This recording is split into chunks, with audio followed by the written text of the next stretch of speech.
The Sesh Podcast, episode 210, take 1.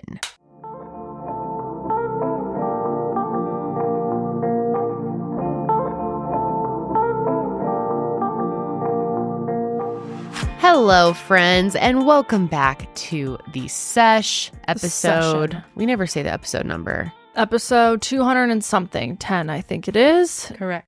210. Wow. Well, how y'all doing? I'm your host, Kendall. I'm Janelle, and we're joined by Karelly and Sydney. Ladies, welcome to the show, to the session. That's the proper name of the show. Yeah, it the is session. the session. The show is in session. We have quite a bit on the menu today. We're going to be getting into a couple different topics. It looks like 4. Yep. Which we will be touching on more of the Blake Lively, Justin Baldoni lawsuits. Drama. So yeah, we'll get into some of that. There were some details last week that we didn't have time to include. We went on for quite a long time on that. There's just so much, and more's coming out by the day. It's pretty wild. So we'll get into that. But before we even begin, I just wanted to, I know that there's got to be people in our audience who have been directly affected by these insane, just horrific fires out in Los Angeles. It has been devastating to watch the coverage of these, and it's just absolutely terrifying. Oh my God, there's no words.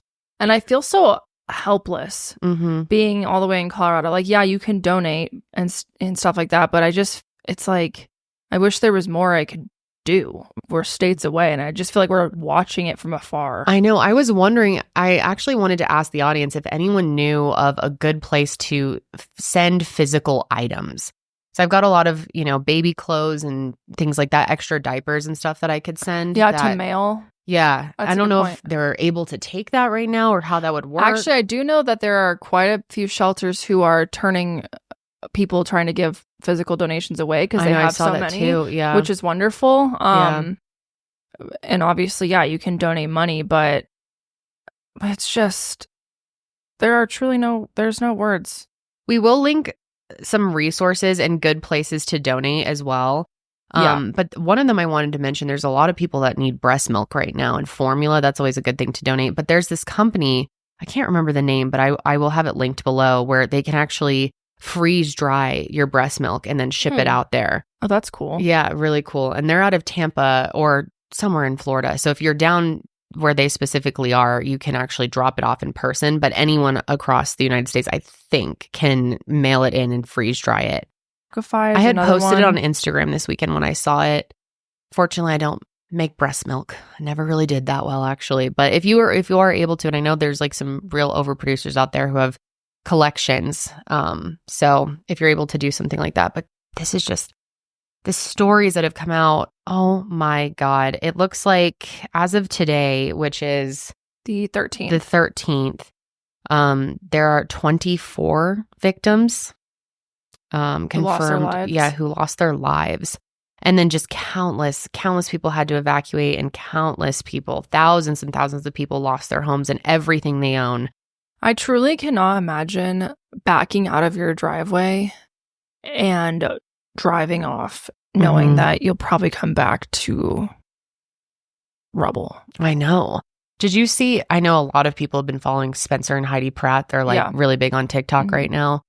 They're from the hills from a long time ago, and they lost everything. And it was interesting hearing his video because he was talking about when we evacuated, I did not think that the house was actually going to burn down. I thought they just wanted people out while they were fighting the fires. And so he's like, I didn't grab all the things I wanted. And that's what's so hard is like you have this very short amount of time to try and pull together the most important things. And a lot of people, and I think now there's more awareness with all these natural disasters happening around the country. I mean, we just saw the hurricanes that were just horrendous. And there's still people living in trailers in North Carolina in, very cold temperatures. It's just horrific. But yeah, I'm glad there's more awareness about putting together these emergency boxes so that you can leave in a flash. But of course, when you have such limited time, maybe you can get those most important things, but then there's things you don't even think of that, oh God, I wish I would have grabbed this. I would have grabbed that. And at the end of the day, it's amazing to have your family alive and to have survived. But I think it's minimizing it when you say things like, just be grateful to be alive. It's not just stuff. And yes, it's just stuff. Most stuff can be replaced, but a lot of it cannot. And it's attached to comfort and milestones in your life. The photos. Did you see the video of some of the firefighters that were making the extra effort to get people's... Yes, I saw that. Brings extra stuff out. Yeah, I think it is kind of dismissive when people are like, oh, well, it's just stuff. It can all be replaced, or just be grateful you still have your life. Like, yes, obviously. And also, that stuff means a lot to people. Yeah. That's their security. That's where they come home at the end of the day to feel safe and to connect with their loved ones. And it's not just stuff. And in the home itself, where you've created all these memories. I mean, some people have lived in these homes for decades, for generations, and have built them from the ground up, painted their walls. And, it's so horrible, some of these stories. There is one I wanted to touch on. I can't remember the exact number, but a good majority of the people that have passed, or a good percentage, I should say, not majority, are actually disabled people. And there was one story that I haven't seen getting a whole lot of coverage, but there was this disabled Australian man who was killed after his cottage was burned in the fire in LA, and his mother tried to save him. He had cerebral palsy and is also blind. And his mom couldn't lift him, and he had to tell her to leave him there. And it's because she had a broken arm, which is horrible. 32 years old, Rory Sykes. It's such a heartbreaking story. And hearing his mom talk about, there's endless devastating horrific stories, and rebuilding is going to be so hard.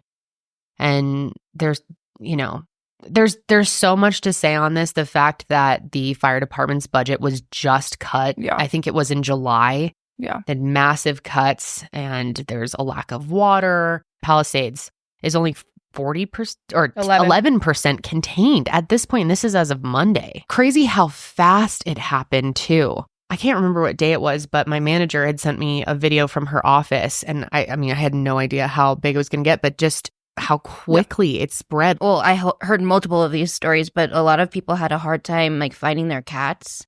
Oh, yes. And they had to get out, and then... Yeah, the whole... That was just... Oh, so sad. Especially with cats, because they'll hide. Right. Yeah. And that's always my biggest fear, because we started a couple years ago after we realized how dangerous it is to have your cats free roam at night, which is hard because a lot of people like to cuddle with their cats and stuff. We put our cats in one room, so if we did have a fire in the night, we'd be able to find them. But of course, we don't lock them up all the time. So I always think about what if something happened during the day and we couldn't find them? And it's so horrible. I did see a story this morning. I can't remember the exact details, but this man thought that his dog had died in the fire, and he was reunited with his dog today. He had survived and was just in the rubble. Chills. I know. And it was 5 days later. Thinking of the animals is so upsetting to me. Obviously, the wildlife. It's so upsetting with humans. Obviously, yes, of course. But animals don't know what the hell is going on. They don't know where to get resources. They don't know, there's no warning, evacuate. I just hate thinking about all the the wild animals, people's pets. Wild animals, they're going to main areas that aren't. Yeah, they're smart enough. I've seen videos of them too, just laid out, looking exhausted, can barely stick, because they just ran from their account where this skunk came to someone's front door and was just laying there, and you could tell it escaped, and this guy was so invested in this skunk and trying to give it water and trying to give it food, and he was just laying there on its side, and I think its lungs were filled with smoke and stuff, and then he ended up passing away the next day. And I'm ugh. It is horrific. The Palisades fire, at one point, the flames were spreading at a pace of 5 football fields per minute. Yeah, that's insane. Yep. Oh my God, that's what I saw. I don't think people can understand just how fast this was happening, and how in a lot of these cases, like in Rory Sykes's case, they were told, the fire department told them, we're out of water. We have no way to try to put the flames out on his house. Just nothing that they could do. It's so scary and horrific. The firefighters, they're doing what they can. And they have a lack of resources and budget. My cousin's been a firefighter in LA specifically for 10 years. Oh, really? Have you talked to him? He's my second cousin, so I'm not very close to him. But we're just praying for him. It's really dangerous. All these firefighters are risking their lives too to make sure everyone is as safe as they can be. Almost all my family's in California. Thankfully, they haven't, they're okay. They're fine. But I mean, we know people who have lost, like their houses are completely gone, and it's devastating. And a lot of those firefighters too, I believe it's 44% of those fighting the fires right now. If someone wants to fact check me on that, that's just what I remember after something I read. But they're incarcerated firefighters that are being paid, I believe, like $1 an hour. Getting paid basically just slavery, which very recently they were trying to get it passed 30%. For them to get. Oh, it's 30%. I don't know why I thought I read 44, but a large percentage of them are incarcerated people. Many of them fighting for $1 an hour. Yeah, and also just want to say, like, so grateful for Mexico and Canada who have sent firefighters over to LA to help us fight that. I guess one thing to come out of this is it has shown like how much humans are willing to come together and how much at the end of the day we really do care for each other, but it should never have to come to this. Like, it's just it's beyond devastating. And it's just so infuriating that we're finally seeing the effects of climate change. Truly, the massive natural disasters that we've always been warned about are happening, and they're going to continue happening at a bigger scale. And a lot of those who are responsible for it end up having to do nothing. And then it's really frustrating when you think about taxes and how much people, especially in California, pay in taxes, and yet it ends up really being on the rest of us to make donations to help. It's just this country's so fucked up. It makes me so angry. Yeah, the people who are responsible for this type of shit, the majority of the responsibility that lies on them don't even feel and aren't held responsible to do anything about it at the same time. It's like, and I don't want this to be taken the wrong way, but it is slightly frustrating to me that it is now just up to, like Kendall said, just the average person to like make donations and like help. Yeah, that's great, obviously. Yeah. But at the same time, like, why are the people who have all the money and all the power not held responsible to either make this not happen in the first place, or at least not as destructive as it is, or help clean up, step in with the relief efforts or anything. Exactly. There should be some type of culpability there. But yeah, it's just beyond words. Absolutely horrible. Sydney, you have family out there too. I do, yeah. My aunt, a lot of cousins, and they were right there, and thank God they didn't have to evacuate, but they were close, packed up, and a lot of trees in their neighborhood were, because it was so windy too. Like, my uncle sent a photo, and it was just like these massive trees just like on the ground. Like, so I think the wind didn't hit anything, but it's just wild. Well, and that's what was making it. Yep, spread so fast. Oh, so fast. Yeah. So they're doing okay, but the winds went up to 70 miles an hour. God. And then you have fucking assholes starting fire on purpose. I was just about to say that. I think there's a couple. There was one person I know was arrested. I might be behind. Maybe there's more arrests. I've seen a couple videos. Were they? I know there was, I don't know arrest, but I know there was not just one person that. One person was taken into custody, and it was a citizen's arrest. People in a neighborhood saw him doing it, like walking around with a fucking blowtorch. How should you fucking do that? And they zip-tied him and called police. Evil. And like the people who are looting and stuff too, is just like making matters just so much worse. Yep. Like, it's interesting. We see the best of humanity in these situations and the worst. I don't understand what could cause you to be such a fucking vile piece of shit that you're going to go around and purposefully make this so much worse than it already is. And then there's the people online. Like, some of the discourse online is just so depressing these days. Like, the internet has truly become such a vile, negative, horrific place. Like, you'll see posts about someone losing their house or some type of situation, and the comments are just ridiculous. Or people like, fuck LA, let it burn. Yeah. They're rich. Everyone there is anyways. rich, which is not true. That's not which true is not true, but also, like, what does that mean? Even if you are rich, okay, maybe you're in a better spot financially to where you can rebuild easier than someone who's not in the same position as you. But at the end of the day, like, some level of privilege. Something tragic still happened to you. Yeah. If someone who's rich has a parent die, that doesn't mean like, oh, fuck them, they're rich, who cares? Yeah. Like, it's so, why are we dehumanizing people who are rich? Don't be mad at them for being rich. If you're going to be mad at someone, be mad at the establishment for the fact that there are so many, they've wealth gap is so giant in this fucking country. And that's a whole other topic I'm not trying to get into, but it just frustrates me that all of a sudden people have no compassion for someone going through something bad because what? They're rich? Yeah, I know. Fuck does that even mean? Or wishing bad things upon them because of that, or you deserve this. Sorry, you're so miserable in your life. That's just so pathetic. I really think that's like, what does that say other than just you're just miserable in your own life and feel like crap and just want to take other people down? Yeah, which I understand why people are angry, and it's definitely coming across in social media. Like People Magazine, the comments on their Instagram account. Oh, I saw you can some see of a positive thing or like a good news, and people will still find a way to shit on everything. Yeah. God, the internet has just gotten so fucking vile. It's a wild and place. Depressing.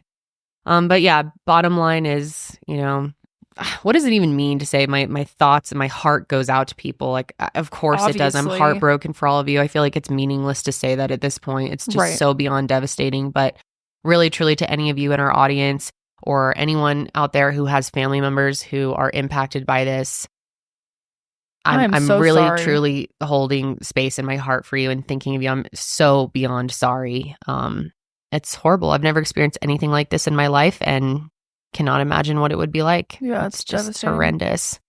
But again, we will leave some helpful resources. There's some people who have put together documents too, or like Google Docs that have helpful resources, and then also places to donate. And if you're able to make a donation, even a small donation, or split some small donations between a couple of different causes that speak to you, please do so. They're going to need it. The rebuilding process is going to be insane. There's tons of shelters that need foster care. So if you are in the area and you're safe and maybe you have the capacity to foster an animal or two for a couple of months, while they try and figure out what to do with all these displaced animals, I know that that's also really needed. So God, and it's like the houses, obviously that's like probably it is the most devastating part for someone to lose their home, but for so many people this is like their hometown that they've grown in, and everything around them is gone. Or the schools, imagine driving around the place you grew up and it's burnt to shit. I can't picture what that would be horrific. Like. Oh my God, I'm just so sorry. The memories. Yeah, it's truly just it's devastating. But anyway, I want to get into our episode today. I know that so many of you tell us over and over again that our episodes are a place of comfort and a distraction from the world. So we're going to, carry on as normal here. And we're here to do some distracting. Yeah, that's what we're good at.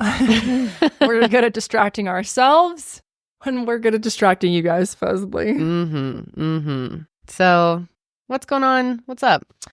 What is up? Any weekend updates? Remember, we should just start doing the weekend update on SNL. Yeah. Weekend update. Let's see. It's cold as shit here, and honestly, I don't really have a whole lot to update you on, unfortunately. Yeah. What about you? I've had an eventful week of motherhood. Okay, hit us with the tea. My daughter is sick now. Wait, tell them about. Oh yeah. Yeah. My daughter pooped in my hand the other night. It actually ended up being like a very memorable moment. I feel like I leveled up in my parenting. Oh, you did. New level unlocked. But I still like taking, and I feel like some people are going to think this is gross or weird, but every once in a while, Holly and I like to take a bath together. And I've been doing this since she was probably about 8 months old. And it's really special. And especially now that she can stand up in the bath and like I hold her and she does her bubbles. It's almost like swim practice in my bath. But we get in the bath and I got a bath bomb for her, and we were like making it this whole experience. And probably 2 minutes into the bath, she's like, "Mommy, I'm pooping." And I'm like, "Oh my God, right now?" Okay. So we both get out and we're both obviously naked. And we had done we used a bubble bomb or bubble bar from Lush. So there was bubbles fucking everywhere. God. We're dripping wet. And then obviously you can't run to the toilet. It wasn't maybe 5 feet from the But still, bathtub. The ground's slippery. So I'm like holding under her bum. And I can feel it prairie dogging through, and it's coming out. And I'm like, oh, I'm just not going to make it. So she literally pooped into my hand. Yeah. It was a little nugget. And I'm like, okay, I'm not going to, because then we're going to bring this to the potty right now, because we're just about to start potty training, I think, pretty soon here. She seems ready for it. She's, used the potty several times. There's a lot of interest in using the potty, a lot of talk. We're doing songs, we're doing books. So I'm like, I cannot make this a stressful experience. So I'm like, you don't want to scare her. Yes. So I'm like, I'm laughing and I'm like, good job. And I put the poop in the potty, washed my hands, and I'm like, are you all done? Are you sure you're done? I set her back on the toilet. And like, we didn't have her little seat in my bathroom. So I'm like hovering over, trying not to slip. And then, whatever, we flushed the potty. I'm like, good job. Okay. We wash our hands, we clean up the situation. We get back in the bath. 2 minutes later, Mommy, I'm pooping.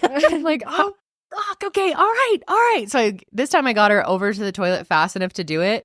And we're just, there's water all over the bathroom floor, bubbles. And then I'm holding her and we're just cracking up. Even she was laughing. And she did her first poop on the potty. Let's go. So I was like, good job. I was so proud of her. And it's like, I was really proud of myself too for not, getting all stressed about the situation and trying to make it lighthearted and or being fun. like, oh, gross. Like, oh my God. And that's scary. Yeah. No. And it's like, it's not even gross to me. It's so weird. I was literally holding her poop in my hand and I was like, this is fine. Yeah.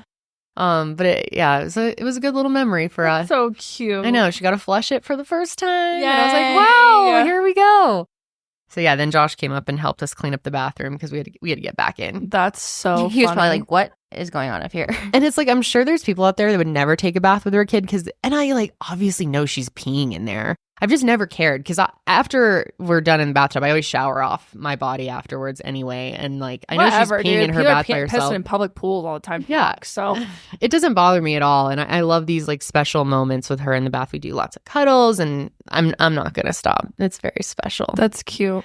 That's so, you texted us on Friday like, Holly just shit in my hand. It's like, hell yeah, dude, let's go. It was so funny. But then, she's been sick all weekend, which really sucked. It's just, it's so hard to see her kids sick, man. They get so sad. They don't understand. And she's got this whole like nasally cough situation, like just bugs coming down. So we're waking up throughout the night. Yeah. So she'll call us in like, you need to come wipe my nose. It goes on. And like, I even tried to leave tissues in her bed. Yeah. Like, well, not a whole box, but like I left like a wet wipe and was like, if you need this, just grab it. And she's like, no, take it out.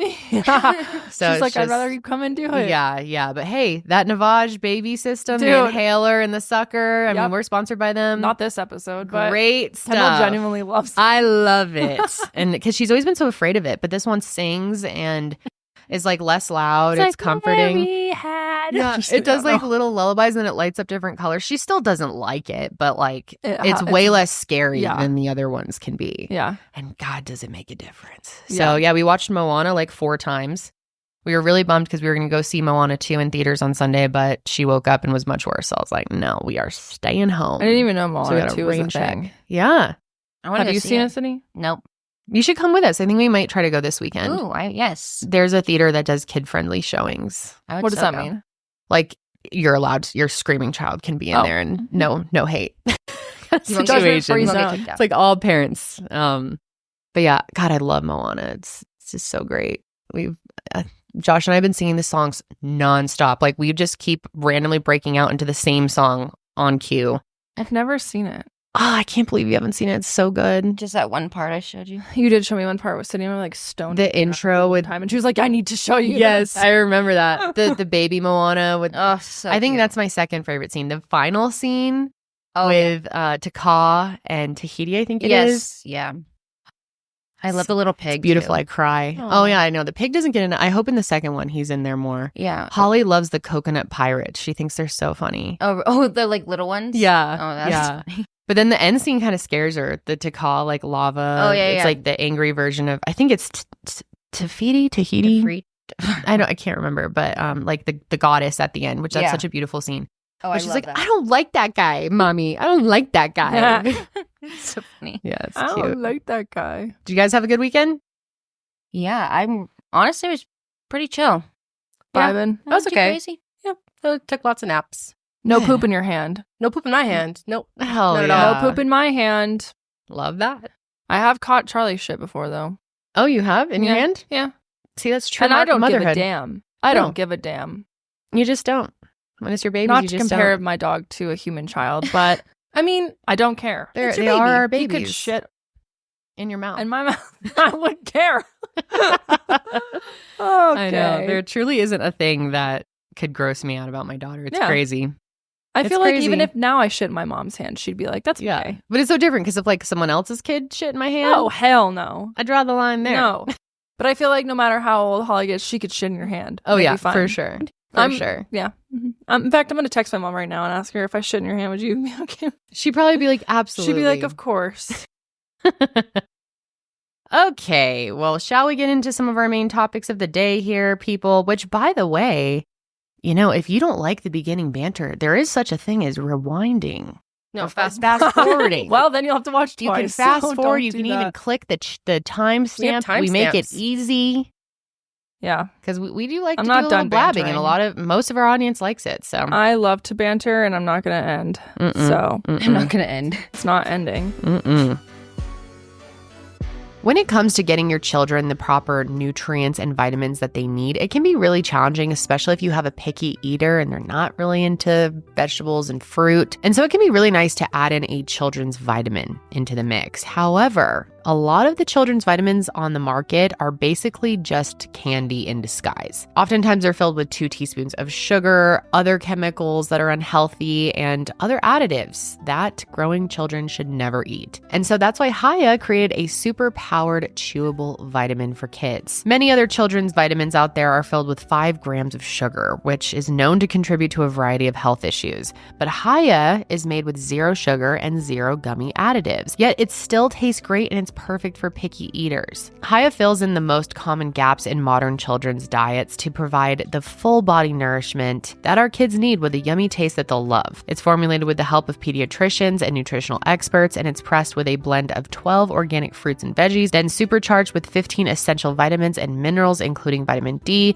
B12, C, zinc, folate, and many others to help support the immune system, energy, brain function, mood, concentration, teeth, bones, and more. Plus, it's non-GMO, vegan, dairy-free, allergy-free, gelatin-free, nut-free, anything else you can imagine. And every single batch is third-party tested for heavy metals and microbiomes in a qualified GMP-compliant lab using scientifically validated testing methods so that you know the product is safe and nutritious. It's designed for kids 2 and up and sent straight to your door so you have one less thing to worry about. And our daughter loves the Hiya vitamins, and she especially loved that they come in really cute bottles. It's like yellow packaging, and then they also send stickers, so she was able to decorate her own bottle, which makes her even more excited to take her vitamin. And are you tired of battling your kids to eat their greens? Hiya now has Kids Daily Greens Plus Superfoods, which is a chocolate-flavored green powder designed specifically for kids and packed with 55 whole food ingredients to support brain power development and digestion. And it's easy to use. Just scoop, shake, and sip with milk or any non-dairy beverage for a delicious and nutritious boost that your kids will actually enjoy. And we've worked out a special deal with Hiya for their best-selling children's vitamin. Receive 50% off your first order. To claim this deal, you must go to hiyahealth.com/sesh. This deal is not available on their regular website, so go to hiyahealth.com/sesh and get your kids the full body nourishment that they need to grow into healthy adults.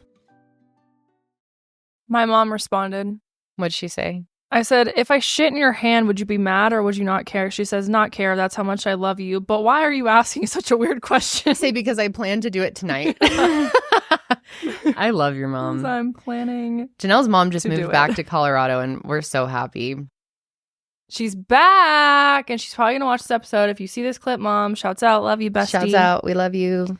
Yeah. Okay, so getting back into this fucking lawsuit mess. And the comments from last week, I definitely wasn't surprised. It was exactly how I thought it would be. People are so torn. Across the internet, people are so torn on this issue and like very opinionated for, at the end of the day, no one really knows. But apparently some of you must have worked on the set because you seem to know the exact answers as to what really happened here. Because there was a lot of people were critical of us saying that we were on Blake's side, which I don't know how much more clear we could have been that I don't care about Blake Lively. I don't give a damn about either. I don't care about Justin. Make this very clear. I don't give a damn. Yeah. And so like, I don't really understand how we were on her side by reading allegations and then continually reminding people that it's alleged. We don't know. Yeah. But if these things are true, in my opinion, some of them are fucked up. Correct. On both sides. And we brought up things that both of them have allegedly done or things that have been confirmed that they have done. And in our first episode, we were like really harsh on Blake.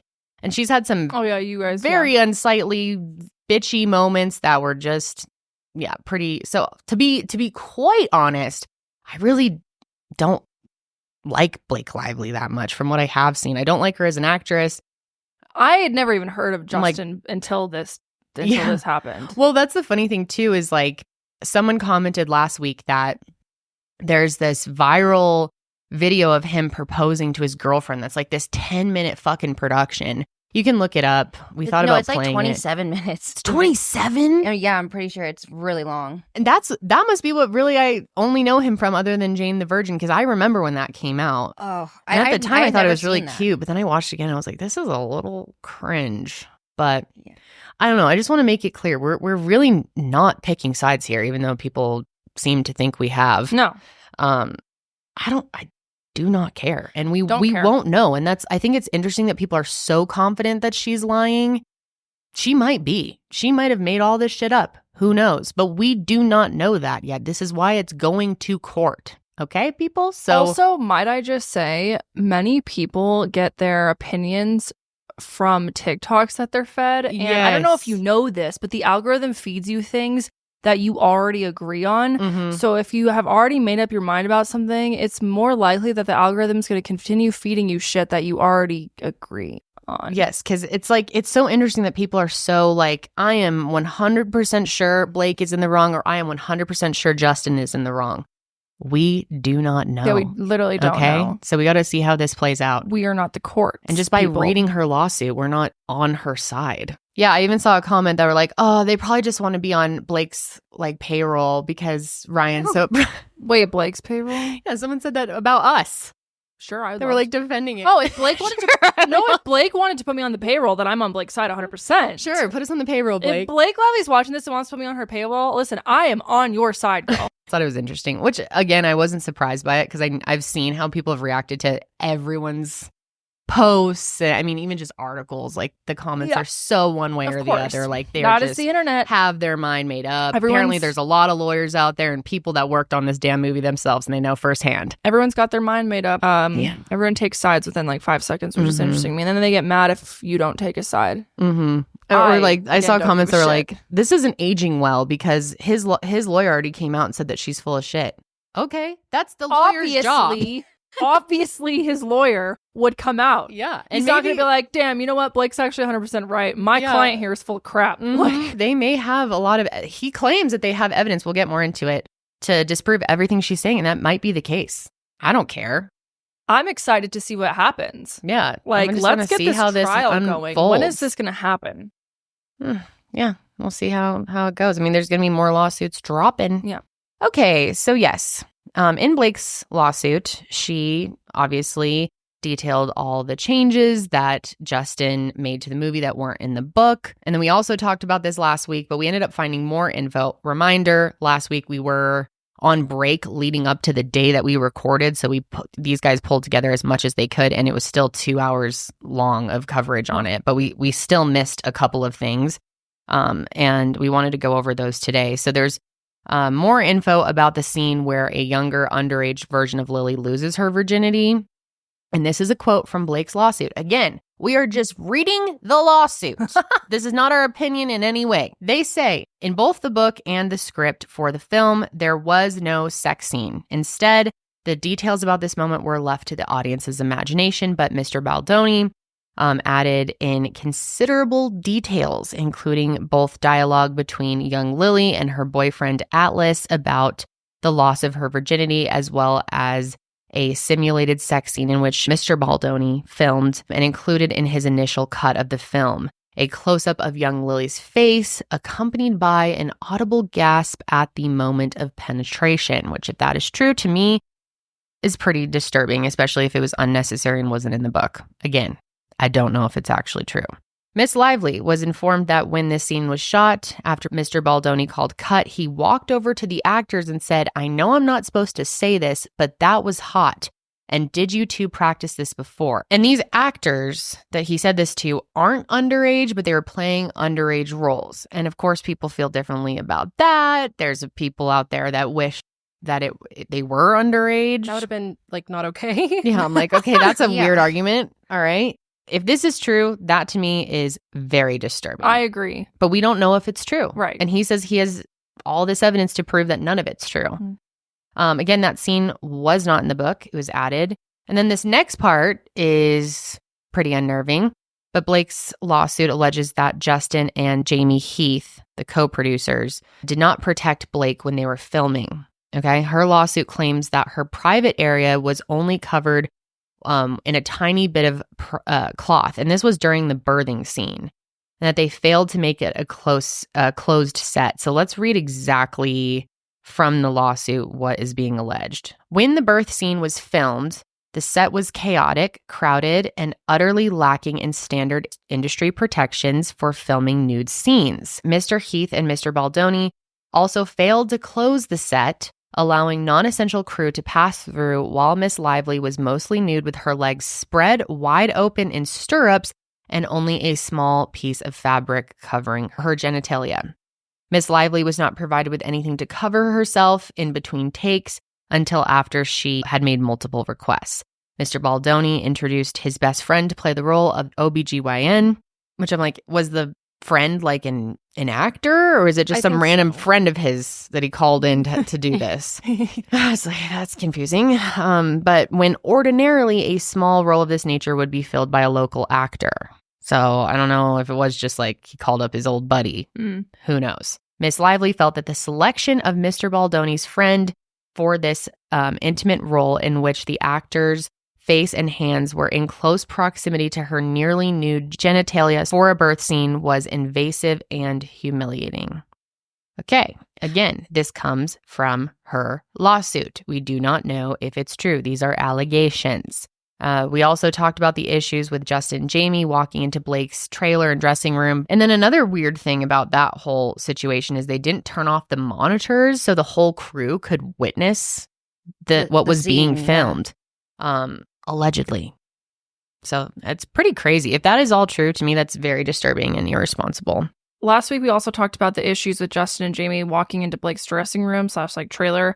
But we did miss one detail that was in Blake's lawsuit. I'll go ahead and read it. So she says, to make matters worse, when Miss Lively tried to have a meeting with Mr. Heath and the other producers to discuss Mr. Baldoni's unprofessional behavior described above, that meeting turned into yet another violation. Rather than an ordinary meeting, time and place, Mr. Heath arrived unannounced at Miss Lively's hair and makeup trailer while she was topless and having body makeup removed by makeup artists. Miss Lively told Mr. Heath that she was almost done and they could meet once she was clothed. Mr. Heath, however, insisted that if she didn't allow him into her trailer to speak to him at that moment, then there would be no meeting with the other producers. Miss Lively reluctantly agreed, but asked that Mr. Heath keep his back turned. A few minutes into the conversation, Miss Lively noticed that Mr. Heath was staring directly at her while she was topless.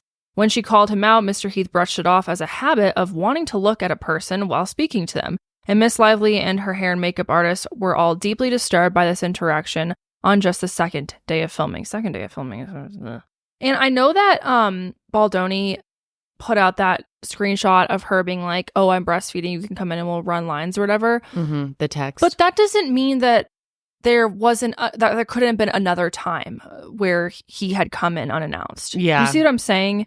Like, yeah, okay, maybe in that one circumstance, but that doesn't really negate the fact, if this is all true, that doesn't clear his name entirely, because there could have been other times. Or it was that same time and it does clear his name. Yeah. We don't know. I don't know.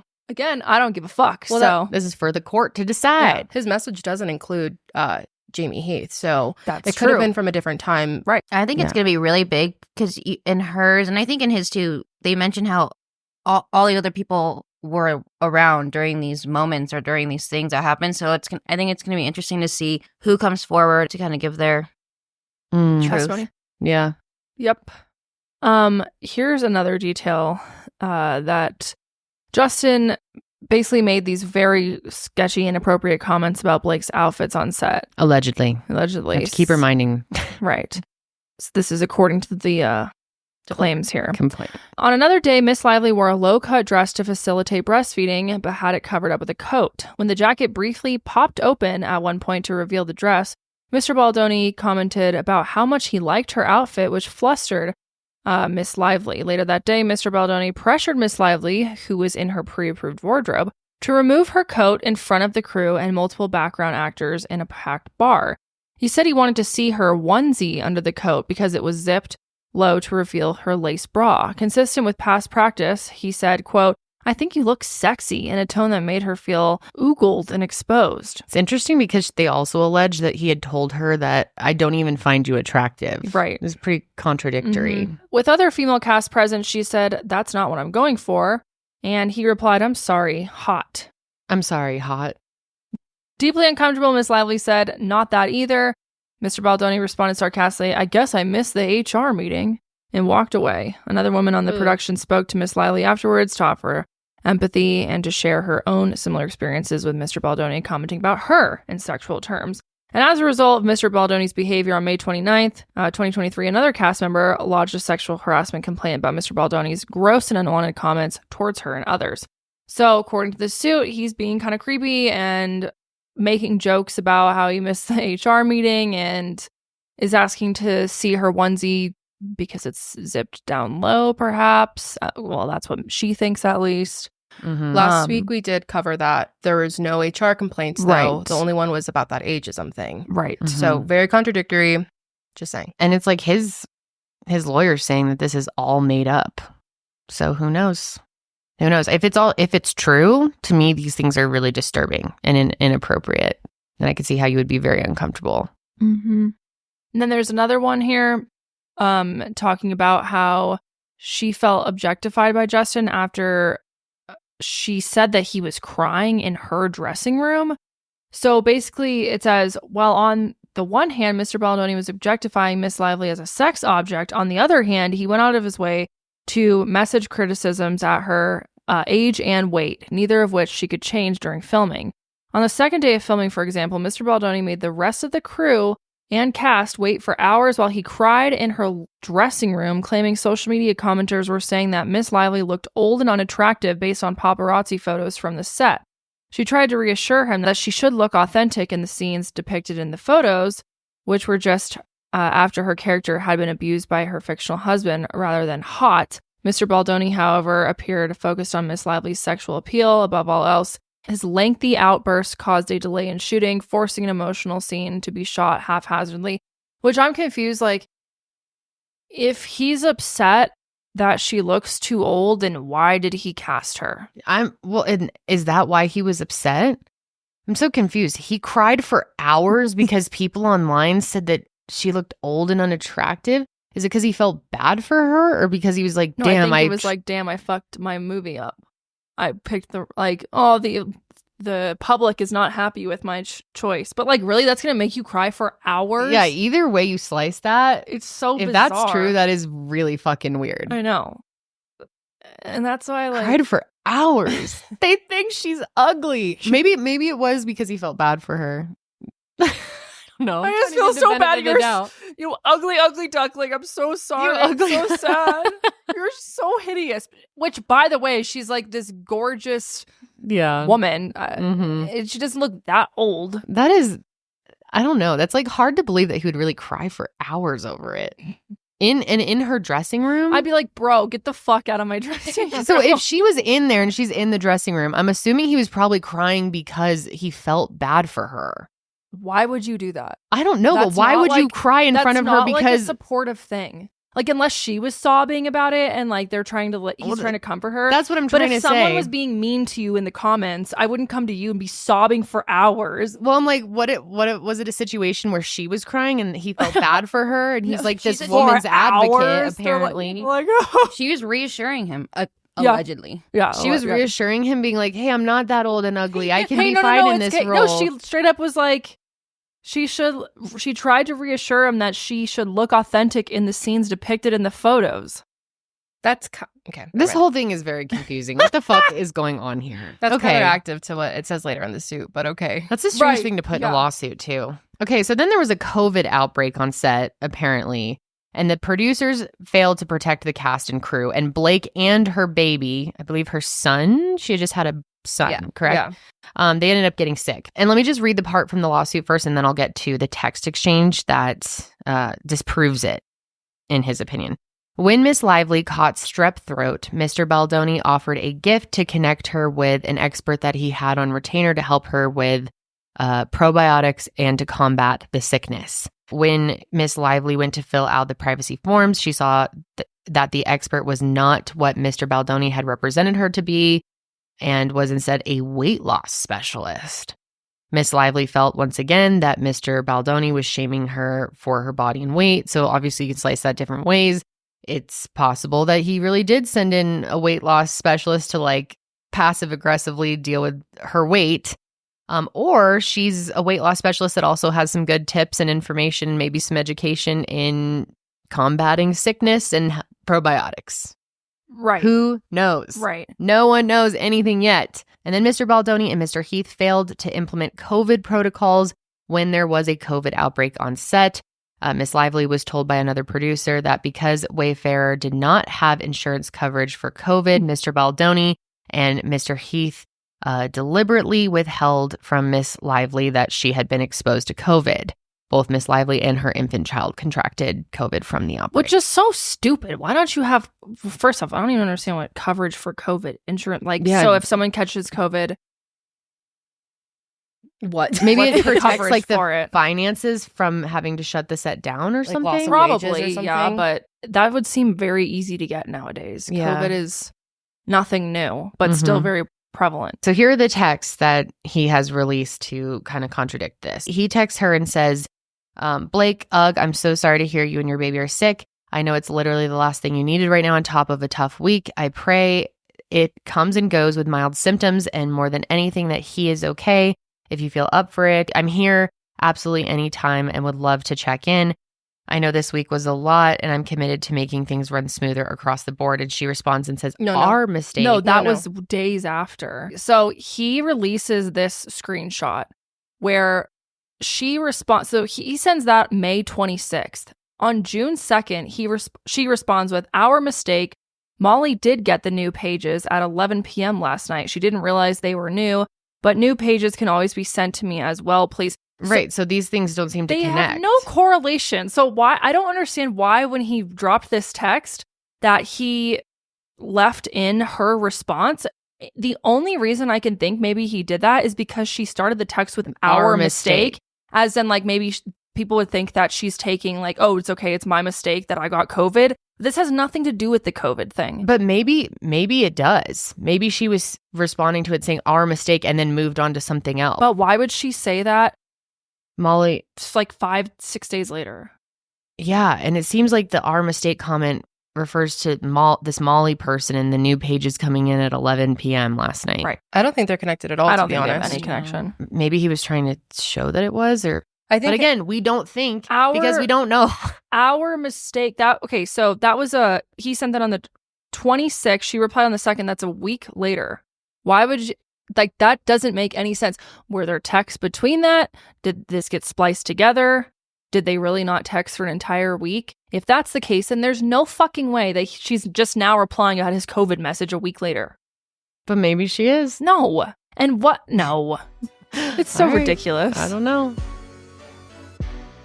So I'm always trying to find new ways to add more protein and overall just good nutrients into my diet, especially because I don't eat meat. And so therefore I feel like sometimes I don't get enough protein.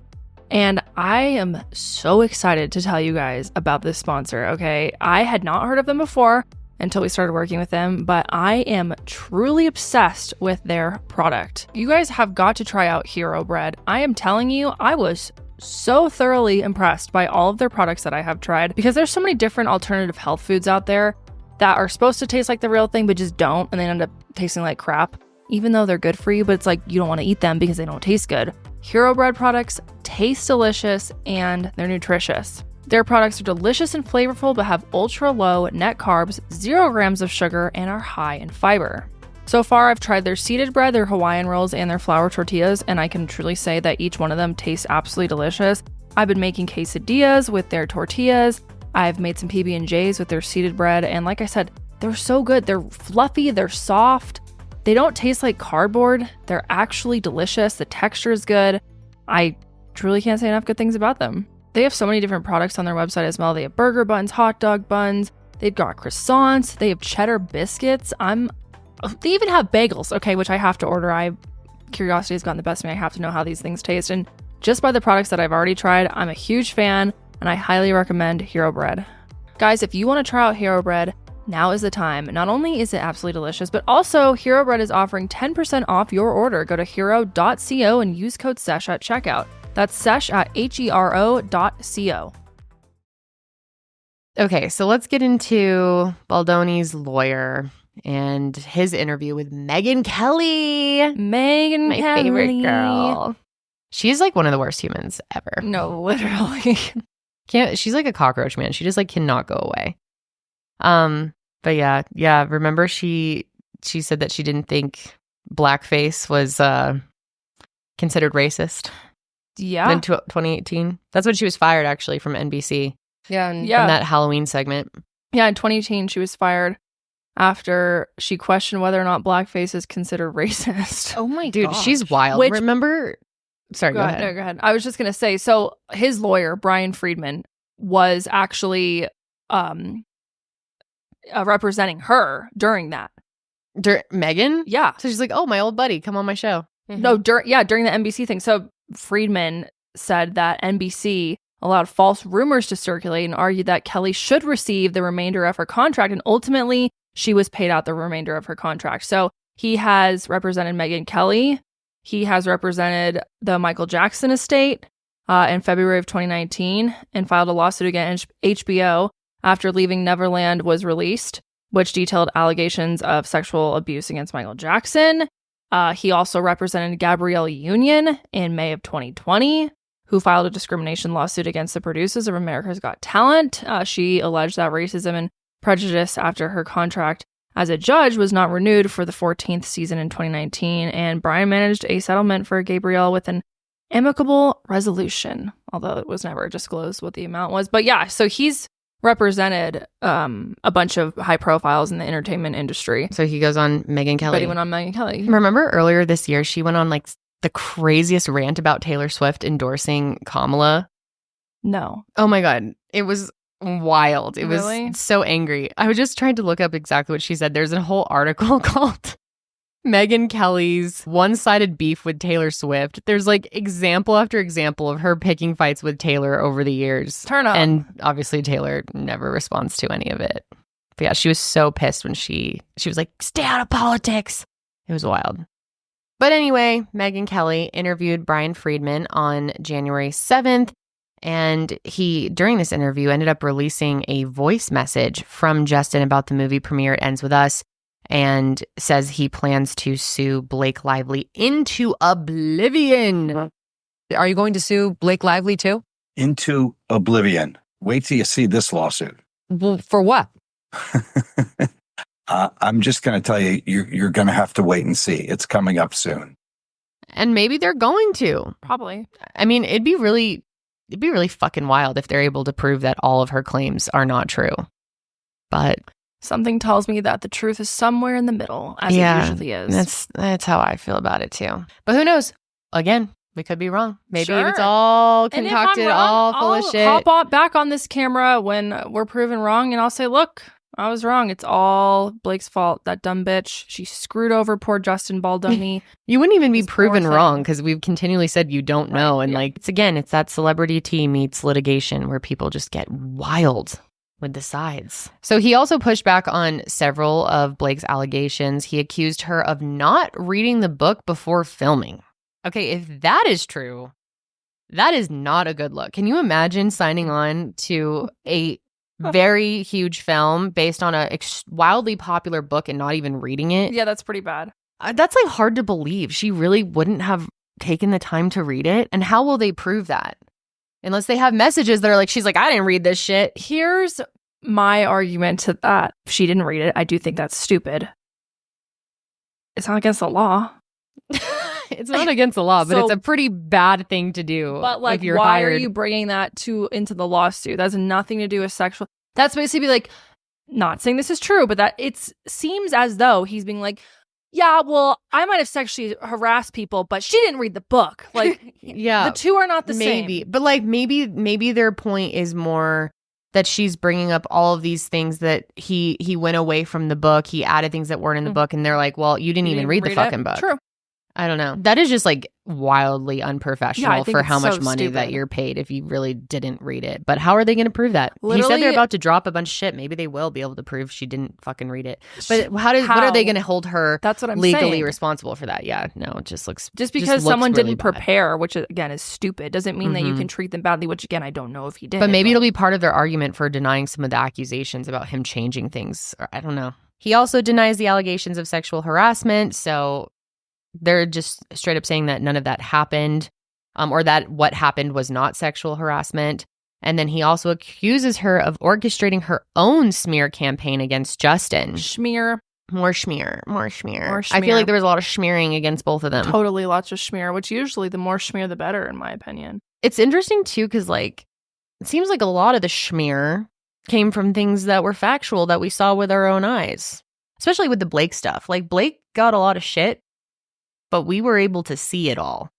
You mean like during the premiere stuff? Yeah, the way that she was acting during the premiere, that horrible interview, the bump interview. Can we just pull that up? Because I don't think we played that last week, and I think more people's eyes are on this now, and I want to remind people what exactly she did, because it was fucked up. Yeah. It was super mean. Yeah. Like, that really turned me off to her. But is she maybe just a very sarcastic, but like cringy person? Yeah, but does that make it any better? It's mean. Have you seen it?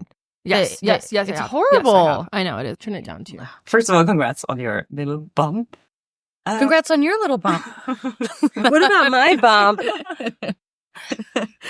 You've got two nice ones. So awkward. They are kind of bumps, aren't they? No, not bumps. The lovely lady lumps. Check it out. Thank you. This interviewer uploaded this herself and titled it "The Blake Lively Interview That Made Me Want to Quit My Job." I understand if she hadn't announced already that she was pregnant, if it wasn't knowledge, just saying congrats on your little bump and like exposing that she's pregnant, that would be something to be angry about. But she was known to be pregnant. She's saying congrats.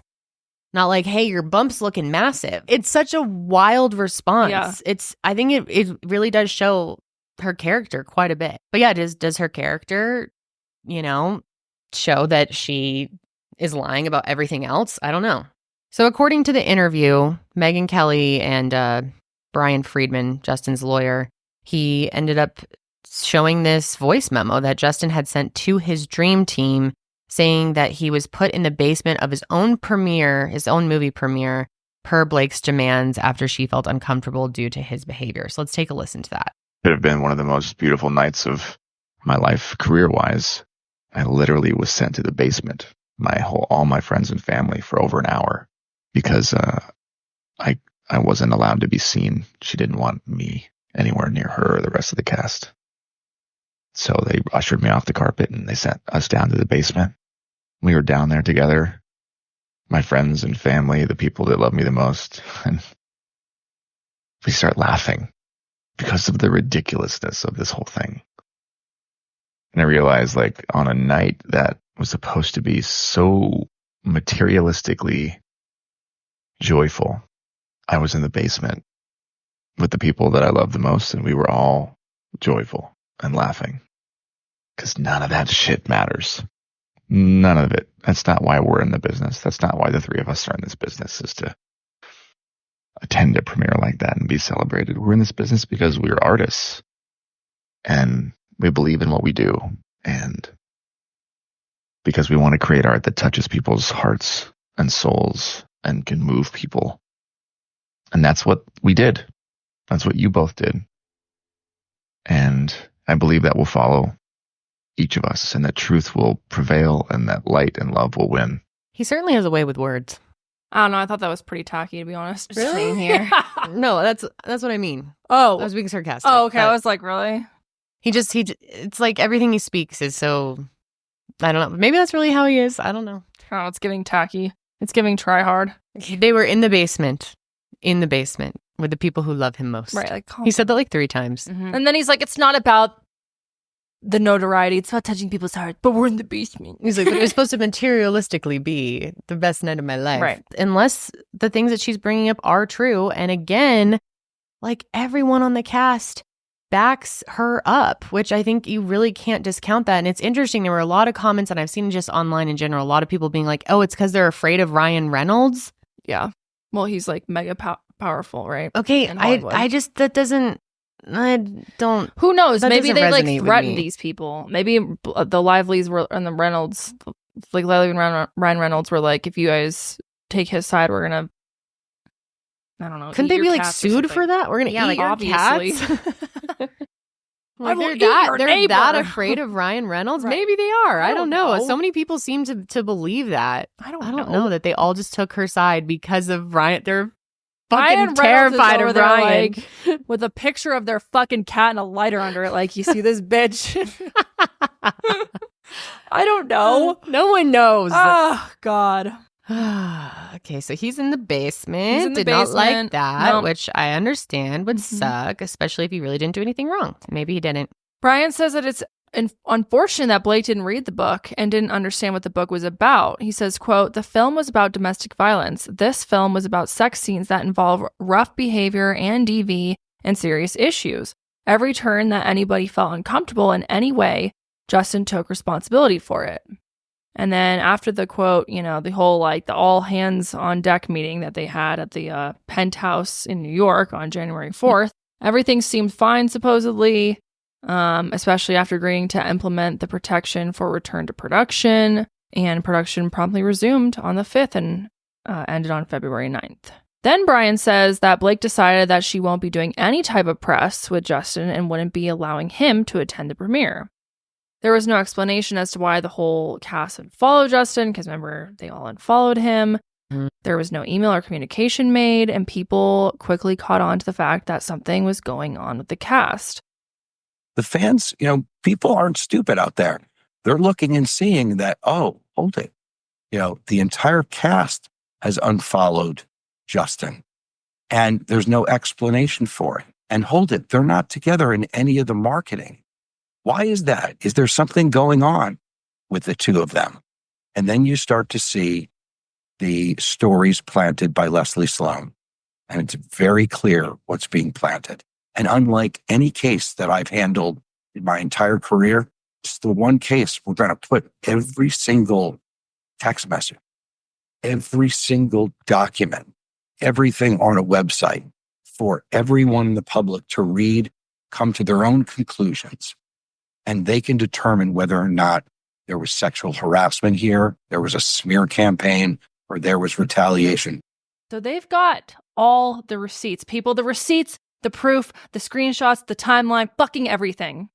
We'll see. Hopefully they do, because they're claiming they've got everything. Brian alleges they have evidence of Blake's pattern of bullying, saying, quote, "It is painfully ironic that Blake Lively is accusing Justin Baldoni of weaponizing the media when her own team orchestrated this vicious attack by sending the New York Times grossly edited documents prior to even filing the complaint. None of this will ever come as a surprise because, consistent with her past behavior, Blake Lively used other people to communicate those threats and bully her way to get whatever she wanted. We have all the receipts and more." And maybe they really do have everything to back this up. God, It'll be interesting to see how this plays out. And I mean, I would not be shocked if a lot of what he's saying is true, because we have seen this pattern of bullying from her and just like poor behavior. Maybe. I don't know. When is the last time that you guys needed to go to a doctor but put off doing it for whatever reason? Maybe you're too busy. Maybe you can't find your insurance card. Maybe they don't have appointments that fit your schedule. Well, now there are no more excuses in 2025, people, because it's time to start putting your health first. And with ZocDoc, it makes it easy to do that. ZocDoc is a free app and website where you can search and compare high-quality in-network doctors and click to instantly book an appointment. We're talking about booking in-network appointments with more than 100,000 doctors across every specialty, from mental health to dental health, primary care to urgent care, and more. And it's so easy to book. You can filter for doctors who take your insurance, who are located nearby, and are a good fit for any medical need you may have. I love the fact that you can go and look at verified patient reviews to make sure that before you even book the appointment, you know you're going to get quality care. And what's great is you can actually book appointments online. You can choose the time that works for you, and you can instantly book a visit. And appointments made through ZocDoc also happen fast, typically within just 24 to 72 hours of booking. You don't have to wait months and months to go in and get a doctor's appointment. And also, they a lot of times offer same-day appointments. I've used ZocDoc so many times and will continue to do so. And I've also put a lot of my family members and friends on ZocDoc because it is truly so convenient. So stop putting off those doctor's appointments and go to ZocDoc.com/sesh to find and instantly book a top-rated doctor today. That's ZocDoc.com/sesh, ZocDoc.com/sesh. Well, supposedly everyone, including Sony, was shocked when Blake told reporters at the movie premiere that Ryan had written a scene in the movie. According to Brian, this is weird to me. Yeah. Why he would do that. And it was Ryan Reynolds. And it was during the strike. It was during the writer's strike. You know, we help each other. We work together so much. The iconic rooftop scene in this movie, my husband actually wrote it. Nobody knows that, but you now. Okay, really quick, though. We should clarify.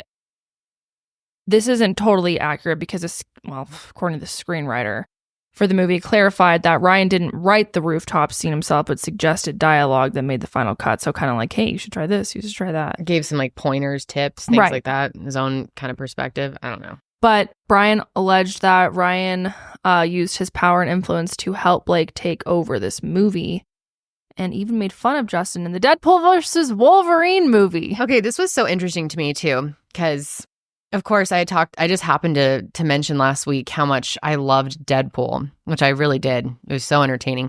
I watched it right after the election and I needed to like escape reality, and Marvel does a good job of that for me. So I watched that, and then I also watched Infinity Wars and Endgame and kind of went on like a little Marvel binge.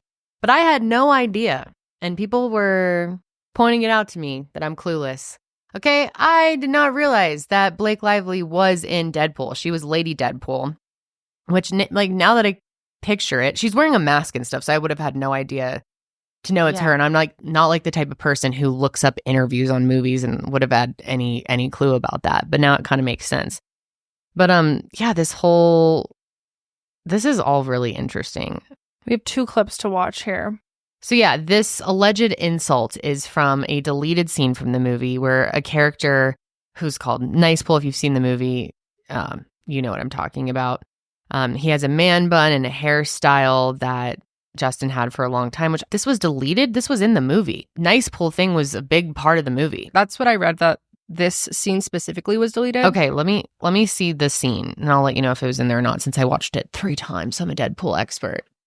Who are you? Oh, I'm Deadpool. But in here, everybody calls me Nice Pool. Wait till you see Lady Pool. She is gorgeous. She just had a baby too and can't even tell. I don't think you're supposed to say that. I identify as a feminist. No, that was in the movie. That was not deleted. Yeah. Okay. Yeah. Also, that's a stupid ass line. That's not very feminist of you to be like, her body looks so good. You wouldn't even be able to tell she just had a baby. Well, that's the point of it. It was like mocking Got it. men like that. Got it. Yeah.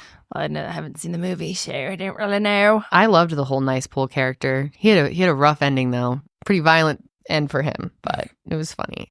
I thought it was so funny. Is Justin known for the man bun? I haven't seen him in a man bun. Yeah, that's actually really, it makes it even more funny. I think it was a diss. But was it? Definitely was. Yeah. I think it was like a diss at men like that. But how do we know that it was Justin specifically? I mean, the bump, I think, was kind of targeted. Like the comment about the bump and him saying that he's a feminist. Well, yeah. And his whole podcast is called Man Enough. Yeah. It's kind of like a huge part of his career. But I don't really see how that comment has anything to do with that. Is he not just complimenting his wife or making like a joke of that's what the character is? Right. Am I missing something? Maybe I'm clueless. To me, I don't really understand how that really connects back to Justin. It's kind of like men like that in general. I guess saying I identify as a feminist, maybe that was more targeted at Justin. I can see where people are coming from a little bit with that. It didn't seem like outwardly obvious that sure. No. It wasn't like, I don't think it's obvious unless you know like the lore behind everything that's going on. Yeah. Mm-hmm. Why is all of Google saying it was a deleted scene? For sure not. I saw that in there. You saw it, Sydney. That was in there. I would say I've seen that.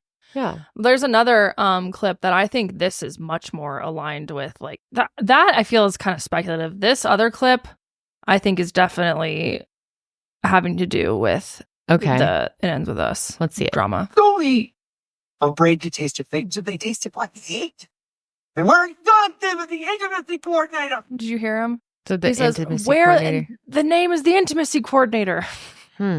That one they're not saying was deleted because I just don't remember that part, but I also have a horrible memory. That was a TikTok from somebody watching the movie. And I'm no expert, but I know Marvel movies are shot like way in advance because there's so much post work that would the timing even make sense? There was interviews that Blake and Ryan were filming the movies at the same time. Filming them at the same time, but I don't know. Maybe that was more of a dig at him. Someone pointed out that Lady Pool shoots Nice Pool in front of a flower shop, which will overlay screenshots of that. I don't know if we can play that clip, but we can watch it for ourselves here because I want to see that now. Because that whole scene is really, there's like a bunch of different versions of Deadpool that he ends up fighting all of them at once. God, that's so funny that that's Blake. I had no fucking idea. Oh yeah, this is when Nice Pool gets completely demolished. That scene was brutal. Yeah, it actually started kind of like disturbing me at the end. So Brian follows this up by saying, if your wife is sexually harassed, you don't make fun of Justin Baldoni. You don't make fun of the situation. You take it very seriously. You file HR complaints. You raise the issue and you follow a legal process. What you don't do is mock the person and turn it into a joke. Damn, it was in front of a flower shop. I didn't even notice that. These do seem a little targeted. Brian's whole argument is that if this really all happened, then why are you just making fun of it in another movie? Yeah, especially with claims as serious as this. Yeah, I agree with that. Seems pretty distasteful and just unnecessary. Yeah, the flower shop thing, that's pretty spot on. And the intimacy quarter thing, I can definitely see that more. Huh. All right. Wow, this shit goes deep, my friends.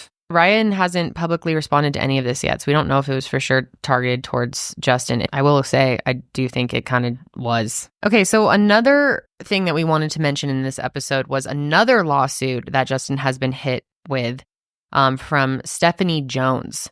Okay, so this was his former publicist. She is suing him, and his company, Wayfair Productions, former Jones Work publicist Jennifer Abel, who is Justin's current publicist, and a crisis PR manager, Melissa Nathan, are all named in this suit. And the suit was filed in the New York City Supreme Court on Tuesday, December 24th, Christmas Eve. Stephanie and her agency, Jones Works, accused them of violations, including breach of contract and defamation. The lawsuit claims that Jennifer and Melissa conspired against Stephanie, with Jennifer actively attempting to damage Stephanie's reputation. Stephanie claims that Jennifer was fired from Jones Works after allegedly violating her employment terms by setting up a competing firm and stealing documents and clients from Jones Works.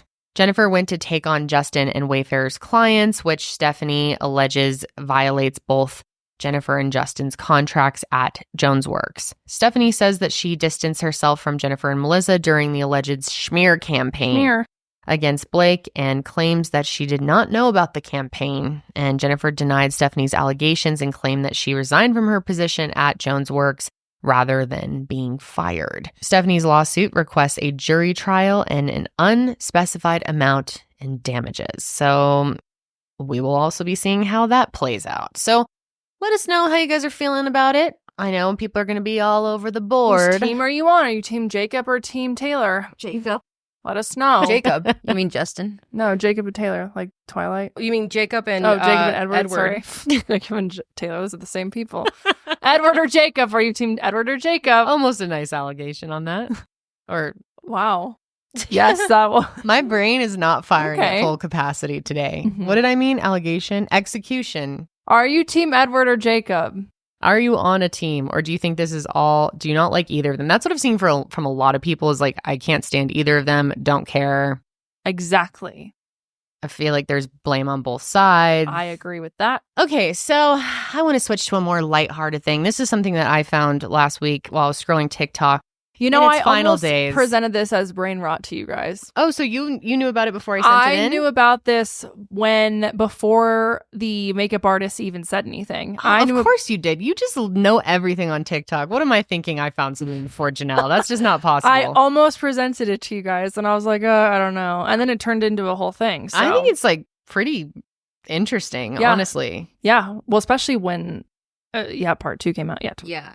The response came out, I should say. All right. So if you have not heard about this or you are not on the TikToks, which our days are limited with the TikToks, it seems maybe there's still like a little bit of hope that people are hanging on to. But because I don't know what else I'm going to do. Janelle's really going to lose her mind. Oh, absolutely.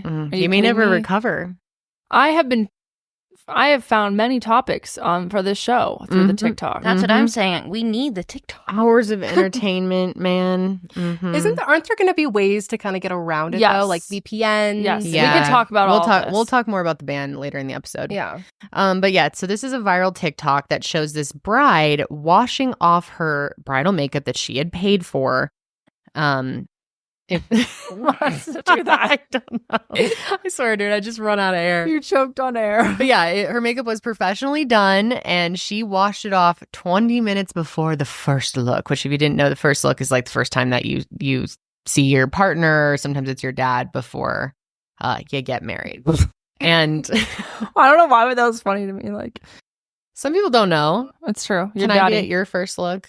Even if you go to the courthouse. My first look? I don't think I'd have a first look. I'm not into that. I think if I was doing it the old-fashioned way, I would literally just walk down the aisle. Yeah. And not have a first look, for me personally. Yeah. But I don't think I'm doing that anyway, so. Dude, I did a first look with my dad. I know, it's cute. A lot of people do that. I did that. I loved it. Yeah, you did that too, Sid. Yeah. My dad's not emotional. He'd be like, wow, Brooks, you look beautiful. Yeah, he totally Why'd you spend would. so much money on that dress and makeup, Brooks? And then my dad cried more than Josh. It was so cute. Anyway, so she, washed off all her makeup and filmed it as she was doing it. Let's watch the video. Which, like, that was like an interesting part of it to me too, that there's many different reasons why that's strange to start filming it. And obviously it was like to get content. She even makes comments about it that we'll get to. But if you were in that situation and you had 20 minutes to get your makeup done, you were just about to wash it off, would you ever think to grab your phone and start recording it? No, but I'm realizing that I need to change my thoughts because many people whip out their phones in dire times and this shit goes viral. So I'm like, next time I'm in a fucking pickle, I'm bringing my phone out. Like, Okay, I'm trying to make content. If something bad is happening, you might as well film it. I just can't imagine. Like, I would be in a lot of panic if I was like washing my face 20 minutes before I had to be somewhere. And the last thing I would think to do is get my camera. That's what I'm saying. Same. But now I'm like, I need to relearn. And she's even holding it while she's doing the make. You'll see in the clip. Okay. So this happened in August of 2024, her wedding. But she just posted the TikTok recently, January 7th, 2025. So let's just take a look if you haven't seen it for yourself. Which, by the way, I saw the original. Oh, did you? Yes. Wow, that's how on it you are. Yes, I saw. By the time I found the this, original, I couldn't find it when it only had like a couple thousand, like it didn't have many views, and I was like, oh, weird. I was just scrolling on the FYP. I'm telling you, people, nothing have I worked harder on in my life than building my fucking For You page brick by brick. Well, thank God you at least got it restored. Because someone hacked it. Someone hacked it. If any of you out there hacked my TikTok, screw you. But I got it back. But it doesn't even matter because it might go away. How many hours a day do you think you spend on TikTok if you were to guess? I don't know, like 2. Okay. That's a lot, but it's not like insane. Like not straight, but usually like if I'm on the pot, I hit up TikTok. Yep. And I go to sleep watching TikTok. Mm-hmm. I lay there literally like this. My eyes are twitching. I'm like, one more scroll. Wow, that's crazy. And a lot of times I fall asleep with it just replaying, and then John has to turn it off for me. Oh my God. You fall asleep to TikTok? Yes. That would annoy me. This is really going to be bad for you. How do you fall asleep? With a sound machine and the lights off? Don't give me that judgmental look. You used to have the TV blaring all night. Yeah, I used to. I don't anymore. I've turned into an adult now. Okay, excuse you. So when you decide that it's time for you to go to sleep, you just like put your phone down and just shut your eyes. Yes. No, I like to do it until I'm barely awake. Until I can't scroll anymore. I mean, to be more fair, I do watch TV until I'm ready to go to sleep, and then I never fall asleep and then like wake up and have to turn it off. No. Yeah, neither do I. Hate that. I've had times where like if I'm really tired, like very rarely, maybe a couple times a year, where I fall asleep while we're watching something, and then Josh turns it off for me and tucks me in and helps me turn on my sound machine. Sometimes I'll be watching it and then I'm like, okay, I need to go to bed because I'm tired, and I turn off my phone and then my brain is just like, hey, remember that thing you did 12 years ago that's embarrassing and anxiety ridden? Let's think about that. And then I'm like, fuck. Then I gotta turn TikTok back on. Okay, so I have had times like that. Even last week, remember I was telling you I had like all these nightmares. I don't know what the fuck was happening. That's when you hop on you got 3 a.m. scaries, you hop on TikTok. Well, I don't go on TikTok. I go to Heyday. So I had a 20-minute Heyday break in the middle of the night. Okay. Mm-hmm. That makes me happy. And then, this is really embarrassing, but And actually, maybe it's not. But before I fall asleep, a lot of the times, if I can't get my mind to settle down, I try to picture what my farm would look like in real life. And that helps you? Yeah, it helps me so much. It's so relaxing to me. Heyday is like the most relaxing place to me. Like, I wish I could live inside of my farm. That's amazing, honestly. Thanks. Thank you. I was going to try and pull up how much activity, because you can like see exactly how much time you spend on each app. Do you wear headphones? Because I think that would be what my problem is. If I was falling asleep to TikTok, Josh would be like, what the fuck are you doing? Turn that off. During. Okay, here we go. So, I'm going to expose the fuck out of myself, and I don't want to have anyone judge me. And if you do, that's fine. Yesterday, I was on TikTok for 3 hours. Saturday, I was on TikTok for 4 hours. Whoa. Friday, I was on it for 1. Thursday, I was on it for 1. 4 hours out of the 24? Apparently. How do you That's go? crazy. All right, I feel like I don't watch TV a lot during the week. Like, you guys watch hours of TV a day. I don't do that. I'm on TikTok. Yeah, I watch like probably 2 to 3 hours of TV every night. So there you go. Yeah. I watch maybe an hour. I would say during the weekday, I watch maybe 2 hours of TV total. Like, but it's total. also very different. Not to judge you in any way, but like it's I feel fine. like it might be less bad for your mental health to watch like one consistent TV show versus the constant. Like it's it's not good for our brain to. Yeah, it's the dopamine. Hit me with it's addicting. Yeah, it's extremely. Okay, well, addicting. you just exposed yourself, so I need to expose myself. How do I see that? Because my heyday numbers have got to be fucking crazy. Because every time I'm on the potty, every free little moment I have car time, I'm on heyday.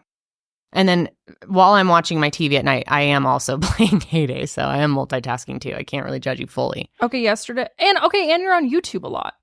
Oh, yeah. I'm never on YouTube anymore. I listen to podcasts. I'm really into this financial audit show right now, Caleb Hammer. So I listen to that like all the time. So yeah, I had 2 hours of YouTube listening time because I was cleaning my pantry. And so I was listening to that during that. Heyday only an hour and 49 minutes. That can't be right. I know it's got to be more than that. Actually, I didn't do Heyday as much yesterday. I'd love to see like what is my biggest Heyday day of the year. And does it include your iPad? What does it say now? 3 hours and 28 minutes that was on for Saturday. Okay, so yes, last night I played way less Heyday than normal because Josh and I were having parental discussions about potty training. But on Saturday you had 3 hours. Bed movings and stuff. Yeah, so what about on Friday? I'd say 3 hours has got to be like pretty close to every day. Friday was 2 hours, 45 minutes. Okay, so... Oh, wait, no. 1 hour and 19 minutes. Sorry. Oh, okay. Okay, but Thursday, 2 hours and 49 minutes. So yeah, it's like 2 to 3 hours a day on Heyday. Okay. Does anyone want to expose themselves over there? What do you guys do the most? My Calm app is 6 hours, but that makes sense. I'm doing way too much Instagram lately. My Instagram is my highest, unfortunately. And then my TikTok is at an hour 29, and then Instagram is at an hour 21. See, I'm like... My messages is really high. Yeah, YouTube is pretty high. Yeah, my messages is like an hour a day. Yeah, I ring in at about 2.5 hours average on Heyday every day. And then, God, on Saturday, January 4th, I had 8 hours and 37 minutes of YouTube. Damn. Oh, because I was traveling. I was listening to stuff on the plane and in the airport. Okay, that makes more sense. Mine's not as bad as I thought it was going to be. I'm using Instagram more because I remember checking this about this time last year because I was really trying to get off of social media as much. And I was getting like 15 to 30 minutes max a day on Instagram. And now I'm closer to like 50 minutes to an hour 15 of Instagram. That's crazy amounts of time. God, it doesn't feel like that in the moment. God, if I get off TikTok, I could pick up a fucking part-time job on the weekends. God, my other most used app is Laps. It says I'm at like an average of like 30 You are on Laps hours. All the time. Yeah, I take pictures constantly. And then you like organize them. I always get notifications. Oh, the amount of time that I spend on organizing my photos, just the Photos app. I'd love to know what my Photos app time is because I'm doling it out to all the frames, organizing. I don't have any repeating pictures or pictures I don't want. I organize every single photo. And I have home video folders and like our different trips and I put everything. It's really important to me. That's fine. That's great. I know I'll appreciate it one day when my kids are older that I can pull up any situation. App is absolutely chaotic and filled with complete bullshit. That's how Josh's is. It drives me insane. I think mine is have the fucking patience to go through and like. I get rid of my like screenshots or whatever I have at least every other day. No, clear out all the bullshit. I have got so much crap on here. Repeat photos, random fucking screen recordings of bullshit. I will say, like, I still would love to go back from like years ago and clear up all of that because it annoys me that I have like times where I was taking a selfie and I took like 50 of them. Yeah. And then sometimes Apple's like, here's your memories. The shitty selfie you took of yourself 8 years ago. Okay, I want you guys to expose yourselves in the comments below. What is your most used app? Expose yourselves. Because I don't want... we're all addicted to our phones. Let's just be fucking for real here. Yep. And maybe my New Year's resolution will be to get the fuck off my TikTok. Well, I mean, maybe I'll be forced to. You know what apps we need to see on here? Like a meditation app. We need to see like audiobook apps. Those are the types of stuff we should work on getting on there. You're doing meditation, If you guys want a free subscription to Calm, I can get you that. Oh, you're gonna hook it up? Maybe cut that part out because I can't get it to everyone. Okay, you don't have to cut it. No. People will understand. We are your friends. Okay, wait. How many unread text messages do you guys have? Oh no, I hate 0. this question. I don't have an unread text message for longer than 20 minutes. Really? Well, last night when I was putting Holly to bed, you guys were like popping off in our Sesh chat, and I went back to 50 unread. Oh, that happened to me before. Just one of the days for us. How many do you have? How many do you have? You first. 123. I guarantee you. Unread? Yeah. And 6 either calls or voicemails. What the hell? Why are they unread? What are they? Damn. Just like random things. Are they like I from don't companies? Care. They're from a lot of them are from companies. Then you delete them. This is what Josh does too. A lot of them are from companies. A lot of them are from like random group chats. And then some of them are from friends that I forget to respond to. Sorry. Kendall. Wow, that's no, crazy. I guarantee mine's more than yours. Okay, go. Mine's 276. Oh. What the fuck? What's yours? Unread. And then my calls are 54. Wow, that's good. Good job, Karelly. Oh my God, I would never. Denise is worse. What's yours? Mine's 272. Okay. What? And then my... For text? Yeah. Yep. And then... You guys, how do you live? How does anyone live like this? How many emails do you have unread on your iPad? Oh, a lot. Well, I don't open every spam email. On my computer, I have 5,300 unread. I have 13,000. I have only 1,000 on my phone. But... Most of it is brand promotional stuff. I'm not going to open every single one of those. Right. Most of it's like 20% off. No, I have really bad anxiety when it comes to texting. And I think that's why I have it. Once it crawls up that high, I just I'm so overwhelmed with my text. I just try not to use it. Like I just let them accumulate. See, my problem I can understand is I reply that. In my head. Yeah. I do that sometimes. And then I ghost the fuck out of people. I'm like that with DMs though. And sorry to anyone out there who has sent me, not just... Oh my God. One of our coworkers was like, yeah, I DM Kendall. And then she'll respond to me once every like couple months. And I was like, yeah, she doesn't open her DM. She's like, I don't blame her. No, I don't really do it. I mean, sometimes I will. But like even for friends, like I have messages that people sent me like 3 months ago and I just don't respond because I'm texting with them anyway. Right. You ever have, actually, I guess you have because I've done this with you where we have talks, like we have conversations on DM on Instagram and then we're actually texting about something completely unrelated. At the same time? Yeah. Yes, always. Mm-hmm. But yeah, I'm not a good text. Mine is like subscription text. Like I don't think I have like any text in here that I just like didn't like blow. See, I just don't get like I just open those and don't look at them, but I at least open them so I used to do I don't that, like the notification. And then I just got I just got so many like over the holiday too. Yeah, I'm getting anxiety literally thinking about it right now. Like how many people I have to respond to. I get that. I get that with the DMs. I start feeling really guilty. I'm like, God, I didn't respond to that one person from like February. And then at this last point, year. And then at this point, it's too late. I'm like, what? Yeah. I'm gonna respond like 3 months later. Yeah, like thanks so much. Okay, God, that was a major tangent. Welcome to the Sesh. We literally introduced the video and then sorry. Okay, let's see the video. Okay, wait, close this. Am I doing? I feel like you're about to vomit. Can I do now? Oh my gosh, what did I do? No, it's okay.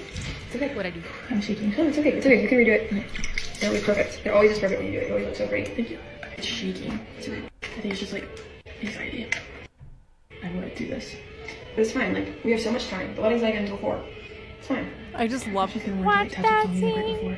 The dancing queen. Is that really? I don't want to see it. I feel bad, but I don't like it. Oh my gosh, I can't believe I'm doing this. It's fine. I can't believe I'm doing this. I'm getting a weird state. You like look better even without the makeup at all. Right? Oh my God, I already feel like God, it wasn't that bad. It was literally. I watched her paint your lips and I was like, oh, that is pink. Look better than without the makeup. I was trying so hard to like it. She also like didn't blend on my neck at all. No, she didn't. There's no makeup on my neck. I'd rather walk down the aisle like this. A mask. Actually. No. 17. Oh, matching her feet. Yeah, the skin tone already matches your neck way better. Mm-hmm. And I hate it with the beauty blends. That would be the bad part. Mm-hmm. Is not in the pictures. Content is king. See, film yourself. Oh, I can't wait to make a TikTok about this. You hear that? I can't wait to make a TikTok about That's this. the kind of mindset I need. Great. Okay. Looks the same. So this went very viral.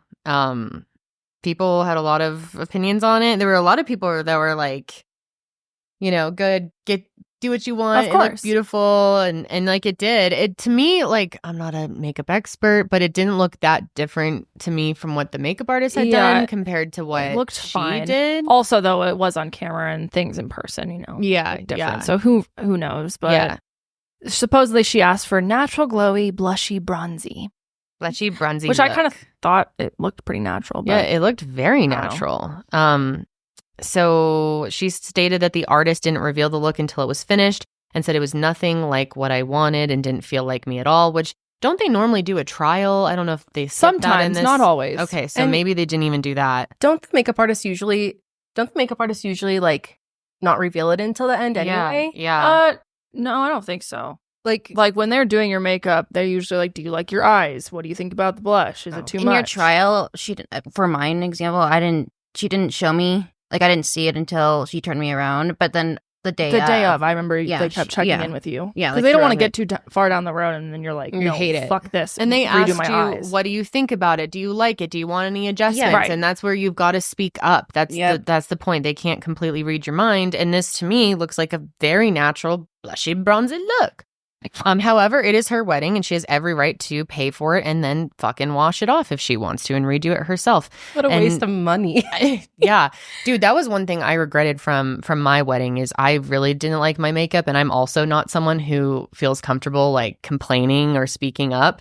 And it was fine. It looked okay. Yeah. But I wish I did my own makeup so bad looking back at it, because I have a certain way that I want to do it. But I also didn't then go film it and trash the makeup artist all over the internet. Now, granted, she wasn't like, this is her at. Yeah. This is my makeup artist at. She True. fucking sucked. True. Shit on her account. Mm-hmm. But it's pretty mean. You could have just told her, hey, I didn't like this. Didn't even give her a chance to try and correct it. She said she had no idea, which I guess we'll play. But she ended up getting a lot of shit for this, especially I think what really sunk her ship is saying like, oh, I can't wait to make a TikTok out of this. Like it seemed vengeful. Totally. It seemed kind of vengeful. It's very mean behavior. And why did she post it now? The wedding was like in August. Yeah. It's just, so anyway, she made the account private and it went viral, and she deleted the video, but that's the re-upload that we were able to find. But her original one reached 21 million views. I was one of those. You were. You certainly were. That's what you do. When you find a passion, you're dedicated to something, you know? Yeah. Amen. Yep. Just kidding. But yeah, I really think it's quite mean. I don't see the need to share this. I mean, by all means, redo your makeup. It's your wedding. You should want it to be however you want it to be. Well, she wanted a viral moment, and she got it. Mm-hmm. She did, but I don't know. It was also the nasty comments during it. Like, she didn't even blend it on my neck. She didn't do this and blah. It's just like kind of mean. So anyway, the actual makeup artist ended up finding the video since it went so viral. Her name is Kendall Jones, and she posted a response TikTok. She owns the California cosmetology business called Twirly Shears. I really like that name. And she said she was the artist who did Lauren's bridal makeup, and she made her TikTok debut with a response to Lauren's viral video. And I think that this was a great response, in my opinion. She said that she was totally shocked when she first found out that Lauren posted this video. She says she claimed that Lauren seemed beyond happy with it. And I think that really is a problem that so many people, like I just said, I have that issue as well, where I won't be honest and I'll say like, I'm fine, it looks great. And then like, meanwhile, I do that. I'm not very assertive. I feel like I've gotten better over the years, but especially when I was younger, I was even worse about that. But yeah, it's one thing to not like it and off camera deal with it, but then to try to, I think that makes this whole situation even worse, to tell them to your face, it looks great, I'm happy with it, and then go wash it off and film it and then post it to the internet for you to hear about it later. Yeah. So yeah, here's the makeup artist video. It now has over 55 million views. Let's take a look. Hi there. So 21 million of you have seen that viral video of the bride washing off her makeup 20 minutes before her first look on her wedding day. Well, it's me. I'm that makeup artist. I honestly was shocked to see this. There were no indicators that she was unhappy, honestly. I've been doing this over 20 years. And I've learned to communicate very well with my brides. And I've also learned to read body language. So even if a bride says she loves it, often I can tell if she doesn't just by the way her body is sitting or just different tells that we have as women when we're trying to, say we like something and we don't. I was looking back at my messages with this bride just to see like what our interaction was like. She did have a preview with me and she was happy. There were a few things she wanted to change. Her eyeshadow color she wanted to change. She wanted to add a little more bronzer.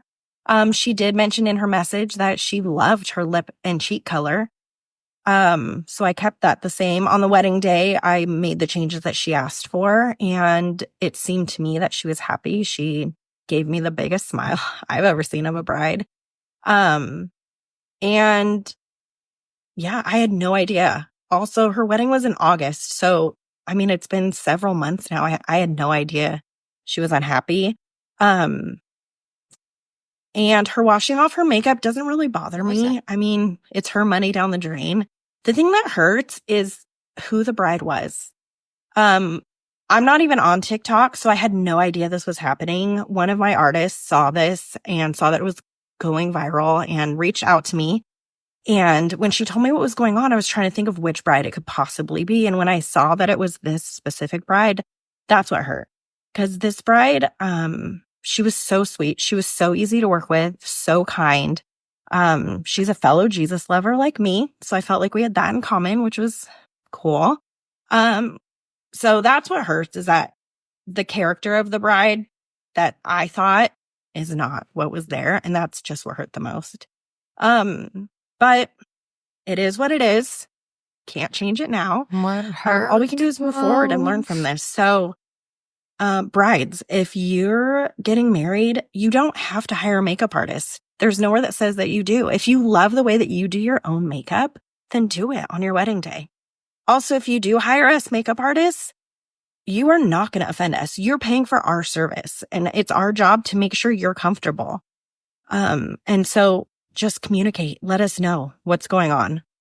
I'm also just glad that this happened to me and not any of the stylists or artists on my team, because this has been very challenging to navigate. And to talk about taking a deep dive into TikTok, not starting shallow, just jumping in the deep end. I appreciate all the support from the makeup artists. The makeup artist community has overwhelmingly reached out in support. That means the world to me. I completely agree with her. I just think this was mean and unnecessary. And yeah, I don't think you need to make a viral video off of something like that. No. Because chances are this person's going to see it. And it's just it makes you look like a lame ass too, because you're in person being like, oh, this is great. And then in reality, you're hating on them majorly and publicly. Yeah, it seems completely unnecessary and mean. I don't like it. I think she got an earful of that, though, considering she deleted everything. But I'm glad that this makeup artist spoke out. And it's also been really interesting to see has been a ton of other makeup artists who have shared their opinions on it, and they all totally back her. So let me know what you guys think. Who is the asshole? Let's play that. Yeah, who is the asshole? Or is there not one, maybe? I think there is one. You think it's her? Yeah, I think Lauren's being a bit of an asshole here. Speaking of TikTok, is it going down the shitter? Is it donezo? It seems that way. It seems as though they're probably going to. I don't know when they're actually supposed to make the final decision. I think it's coming up pretty soon. But, people are trying to buy it out. Obviously, they want ByteDance to sell it. But to who? Mm-hmm. And ByteDance is like, I don't want to fucking sell it. Mm-hmm.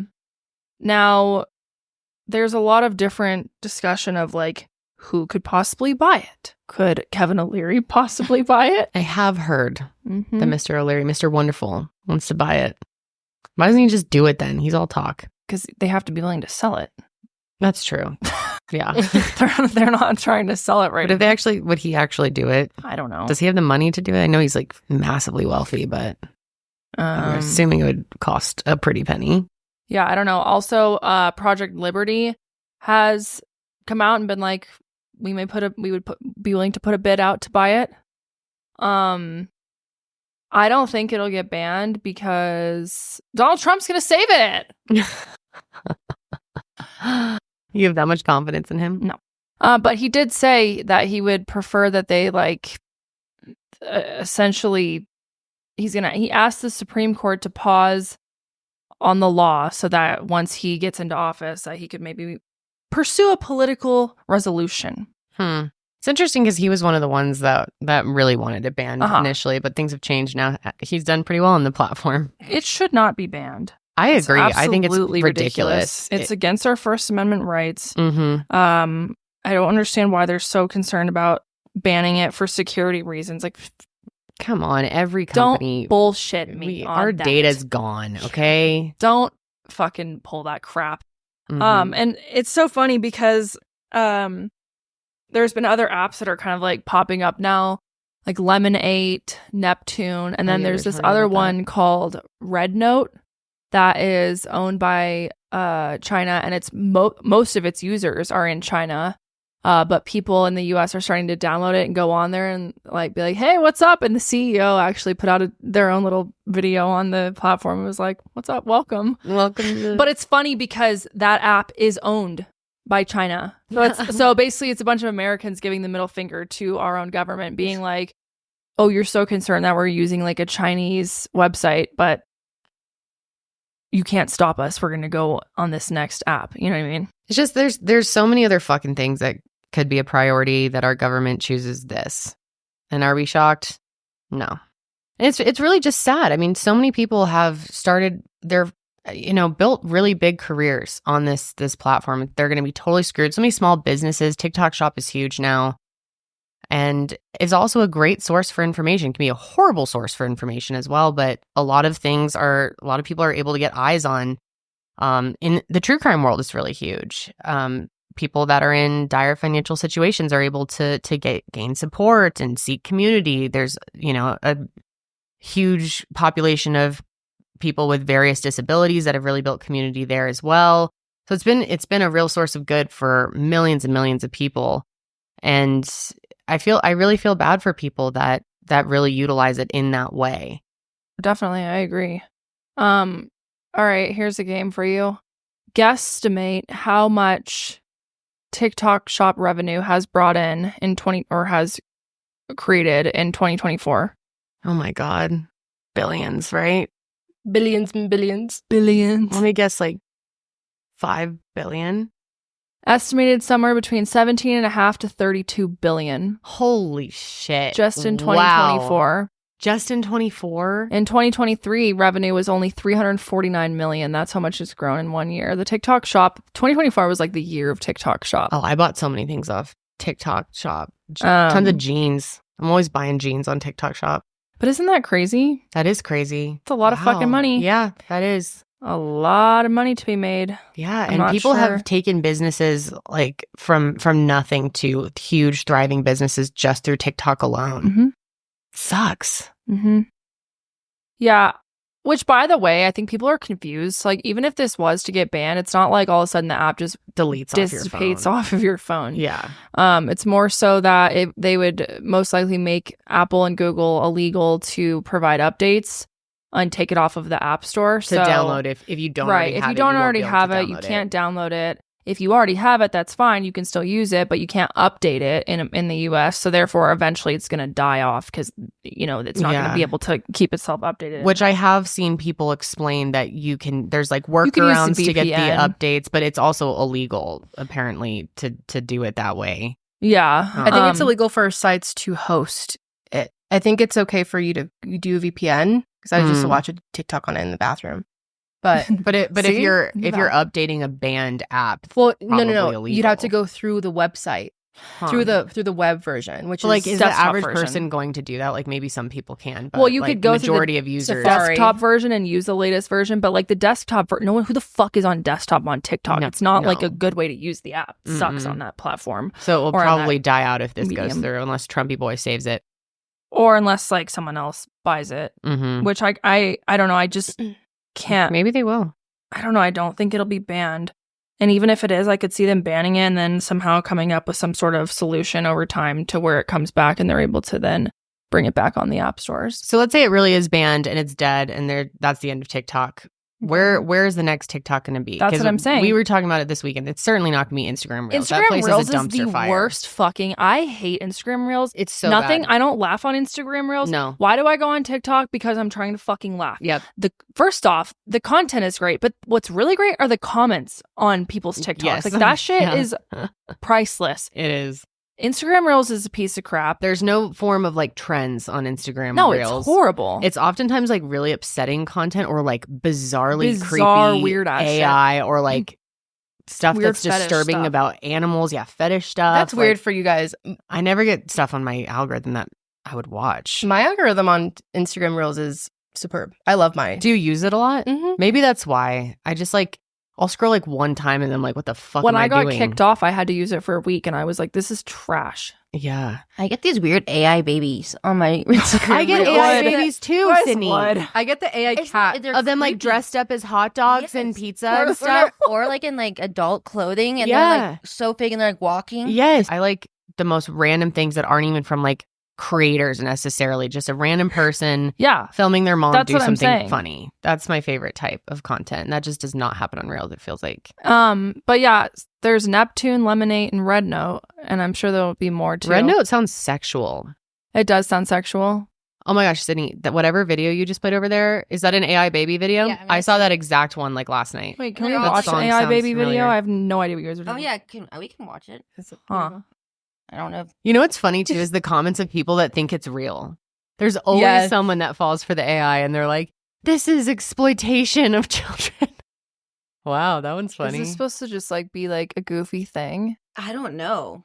The food ones are what really gets me. Holly loves this one. They look like fairly. These ones look more real. Yeah. The kebab? Kebab baby. Oh, sushi baby. The babies are so cute though. I know. Oh, is it? Oh, it's a little baguette. Huh.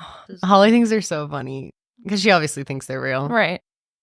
Let us know. I don't know where what the you fuck guys I'm gonna think. go. Do you think it's actually gonna be banned? Do you want it to be banned? There's it's a small percentage of people out there, but there's a lot of people that hate TikTok and want Well, it banned. the thing is like you can hate TikTok, but you don't have like there's a bigger piece at play here, and that is eliminating free speech. Exactly. And suppressing information being spread. And you can hate TikTok as much as you want, and I agree. There's a lot of shit on TikTok that is incorrect, bullshit, not true. As However, in every other social media platform, of the course, internet as a whole. But there are a lot of people on there who are educational, who spread awareness, who I think a lot of people rely on things to learn about what's going on in the world. What is Jason Nash gonna do? Oh yeah. He does those live things. It's like his income Or Jeffree source. Star. That bitch is on TikTok. Yeah, what the fuck is he doing? 24/7. I get served those all the time, his live streams, and he's like, it's like he's like QVC now. He's he on just TikTok sells stuff 24/7. Why? I don't know, because he's like the number one makeup TikTok shop is Jeffree Star Cosmetics. Okay, he really needs the money that bad that he's going to spend all his time live stream, and he does those battle things with people. I always see him with like the fake mustache and the cowboy hat on and stuff. Yeah. Interesting. So we'll see what happens. I don't know. I don't think it's going to go away forever. And the thing is like if it does, there will be something else that replaces it. So why even bother putting it away? Putting it away. Why even bother putting it away? Just keep it out. They want it to be like an American version of TikTok that's safe in their. It's safe. Yeah, I would. That's their excuse. They want to have control over it and control of the what we're being fed. Bro, I will send my nudes that I don't even have to China, to the Chinese president. I don't give a fuck. They have everything. Let's not Take pretend. my DNA. I will send you my skin. Well, if you've already done like a 23andMe, they already have it. You know what I mean? If you have done anything, if you've logged onto the internet a single time in your life, they have your information. Talk about Pretty much everyone at this point has been part of a data leak. Of course. I mean, come on. It's ridiculous. It's such a non-fucking issue that they're trying to paint as something else to have more control of the people. Anyways, all right. Let's end this off with this fucking hilarious thing that, Sydney, you found this, didn't you? Yeah, I did. This is so random. I am curious if anyone would actually use this. So, clearly, if you're at work, you're dressed. I mean, some jobs don't require this like ours, but some jobs require you to dress nice, right? Suit and tie, some slacks. That would suck. That would suck. High heels at work. High heels. Oh, fuck that. And you're over here, you're on your lunch break, and you're like, fuck, I would love to get a quick workout in, but I'm in a suit, and I don't have time to get out of the suit, get my workout clothes on. Maybe I'm trying to go for a swim, maybe, whatever it may be. Who has time for that shit? Well, no worries, guys, okay? Because the solution is here. And it's created by fitness club David Lloyd Clubs. David Lloyd Clubs has created a waterproof suit collection that allows people to seamlessly transition from their office to the swimming pool and then back to the office in just seconds. Okay, first point is how many people, if they're looking for a workout in the middle of the day, how many of those people are looking to swim? I mean, it sounds nice, right? A nice dip in the pool? Right. Sure. My second point is, even if your suit is waterproof, I think if you just hopped out of the pool and walked back into your office, people are still going to tell that you were fucking wet in your They're pool. like, why is your hair wet? Yeah, yes. That's like the biggest issue too. Well, let's go ahead and watch their promo video for it and see if this sells you. I think it's like kind of cool though. I guess it's easier for someone with short hair to be able to quickly dry it and stuff and pull it together, but or if someone lives in a very rainy city. Yeah. Yep. They're like, I was just walking outside. But if you have a full beat of makeup and your hairstyle, the suit ain't gonna help you with that. Oh, this is specifically a swimsuit. A swimsuit. Like your suit. It's a swimsuit. Like okay. Your suit. But okay, I see it more use if like you lived in like Seattle or something. No, this is like to get in a pool and swim. Yeah, in your suit. Like because it's water resistant, hydrophobic fabric. No, I get that, but like I don't know if that's like its only intention. What do you think the other intention is? After you watch the promo, you'll see they're very focused on the pool. Okay, yeah, let's watch it. All right, so here you go. You're out of the pool, and now all of a sudden, you're back to your desk. On the phone, no problem. Making waves in fashion. I mean, it looks kind of nice. Oh, it's a variety. Streamlined tailoring. Not just suits. Swim, swim, swim. Oh, hot tub sesh. That could be nice. Then you get out and you're dry. No problem. And you walk back into work. From pool to call. Hey, sorry, I was just swimming. What's up? So wouldn't a more easy solution be to just put on a swimsuit and then dry yourself off and put on your work clothes after? No, it takes too much time. It takes too much time. Okay, this gives you more It allows time. from busy. You're busy as fuck out there, okay? You don't have time for that. You got to get in the pool, get the fuck out, and get back to work. Busy. You got no time for that. Supposedly it's going to be available very soon. Spokesperson for the health and wellness group said, quote, more and more members are basing themselves from our workstations and dipping in and out of the pool, gym, group classes, or paddle courts throughout the day, making work life much more balanced. Which I think that's a cool idea of like going from a meeting to a break of doing something athletic and then back to your desk or whatever. Mm-hmm. Yeah, I like that concept of it. But they say, trying to fit everything in can be tricky. So any little help to make the most of your time can make a big difference. Again, the 20 or so minutes it takes to get, a shower, get ready, back to work, like that's the hair thing is still throwing me off though, and the makeup. Mm-hmm. Maybe just more easier for people who don't wear makeup or don't just have shorter hair that's easier to dry. Yeah. In a poll of 2,000 office workers, it was found that they spend an average of 4 hours and 35 minutes a week in meetings, and 80% spend up to 5 hours straight back-to-back in meetings, taking up a large chunk of the day. And the David Lloyd's Club added, the pressures of work and family commitments can be overwhelming, and it is hard to carve out time to look after ourselves. Hey, that's true. That's true. Rather than starting the new year with unrealistic goals, it's more beneficial to form healthy habits that integrate into our lifestyles, improving wellness over the long term. So I might get one of these things so that I can go right from here to the gym. I was just about to say, how much do you think this is going to be? Do we have pricing on this? It's a good question. Because I'm like, I'd like to try this. Can we order some suits for the 4 of us and we go swimming and see how they work? I'm like kind of down. Maybe even better, y'all want to sponsor us? Send us some free suits and we'll do some free promo work for you. We can be like test guinea pigs or whatever. Well, because David Lloyd's club is like a whole fitness club, I believe. They have like memberships and stuff. So this specific brand is creating the styles for it. I also will say the styles look good. I like all 3 of these. The jumpsuits too. The jumpsuit's my favorite. And they don't look waterproof. Like I was imagining when you first told me about this story, Sydney, I thought this was going to look more like an actual scuba suit. gear, wetsuits. Mm-hmm. No. But they look good. Mm-hmm. Even like the white cottony shirt, like and then it really, it's water resistant. It doesn't need any drying. It just bounce, you like shake like a dog. That's it. Pretty much it, I think. David Lloyd is only in the UK. Right, that's what I thought. Yeah, they're not in America. Dang. But we might be able to get their product. Yeah. Once they start selling it. They're waiting to make sure there's enough demand. I'm demanding it. Yeah, we're putting in a big demand right now. David Lloyd, if you're listening. Which, by the way, want to check this shit out. We still need to go to the local swimming hole and do. I do want to do that, but I don't want Karelly to feel pressured and scared. I don't want you to feel like we're forcing you to swim, waterboarding you. Well, yeah. Yeah. No, it's something I need to work on. Well, if you would like to, Karelly, ball's in your court. You let us know. We'll go to the pool. Ball's in your swim lane. Yeah. I just don't.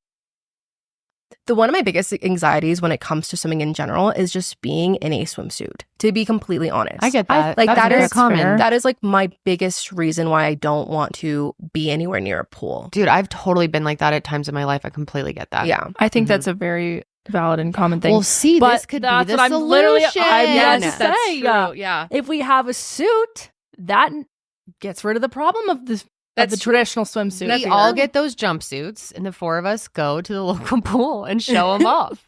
That's right.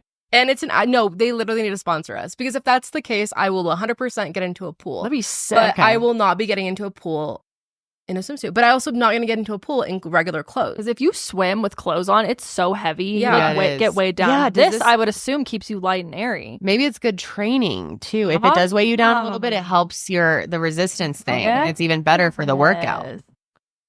Well, Karelly, let us know if you ever would like to do that. Maybe and this summer. will totally Honestly, understand. Maybe this summer. I do want to get it. I do want to do it. I do want to learn how to swim, because it is a very valuable skill. Potentially life-saving. Exactly. Like one of my biggest fears is being in a plane and it falls in water. You know what I mean? Like if that were to happen, I'm done. I'm Rose. You know what I mean? Like I'm done. I'm out of here. I'm Rose. I don't get it. Oh, right, Titanic. Titanic. Right. Like I'm out of seen here. Titanic, No, but I know enough about Rose. Yes, of course. Yeah. About Rose. Hey, one of your coworkers here can't swim either. And I told her, I said, listen, lady. Wait, who? Haley. Yep. Nope. She's like, because I was like, would you ever want to, because we go to the same gym sometimes, her and I. And I said, would you ever want to go swimming at the pool there? And she's like, I couldn't make it across the pool. And I said, no worries. I could teach you. I want to teach her. She's like, I could maybe stay afloat. She's like, but I could not be able to go from one end to the other.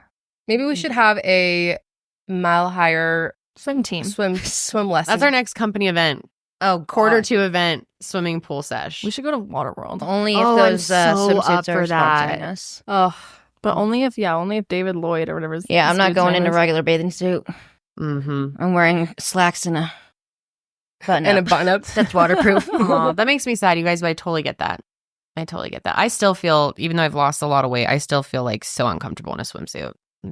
I feel like pretty much everyone shares that at some point in their life. Absolutely. So I get it. I'm sure so many people out there understand. Yeah. I don't know if I ever will feel comfortable. I've never felt comfortable in a swimsuit. It's just like very, I don't know. I don't think I have either. Like looking back over the years. Yeah.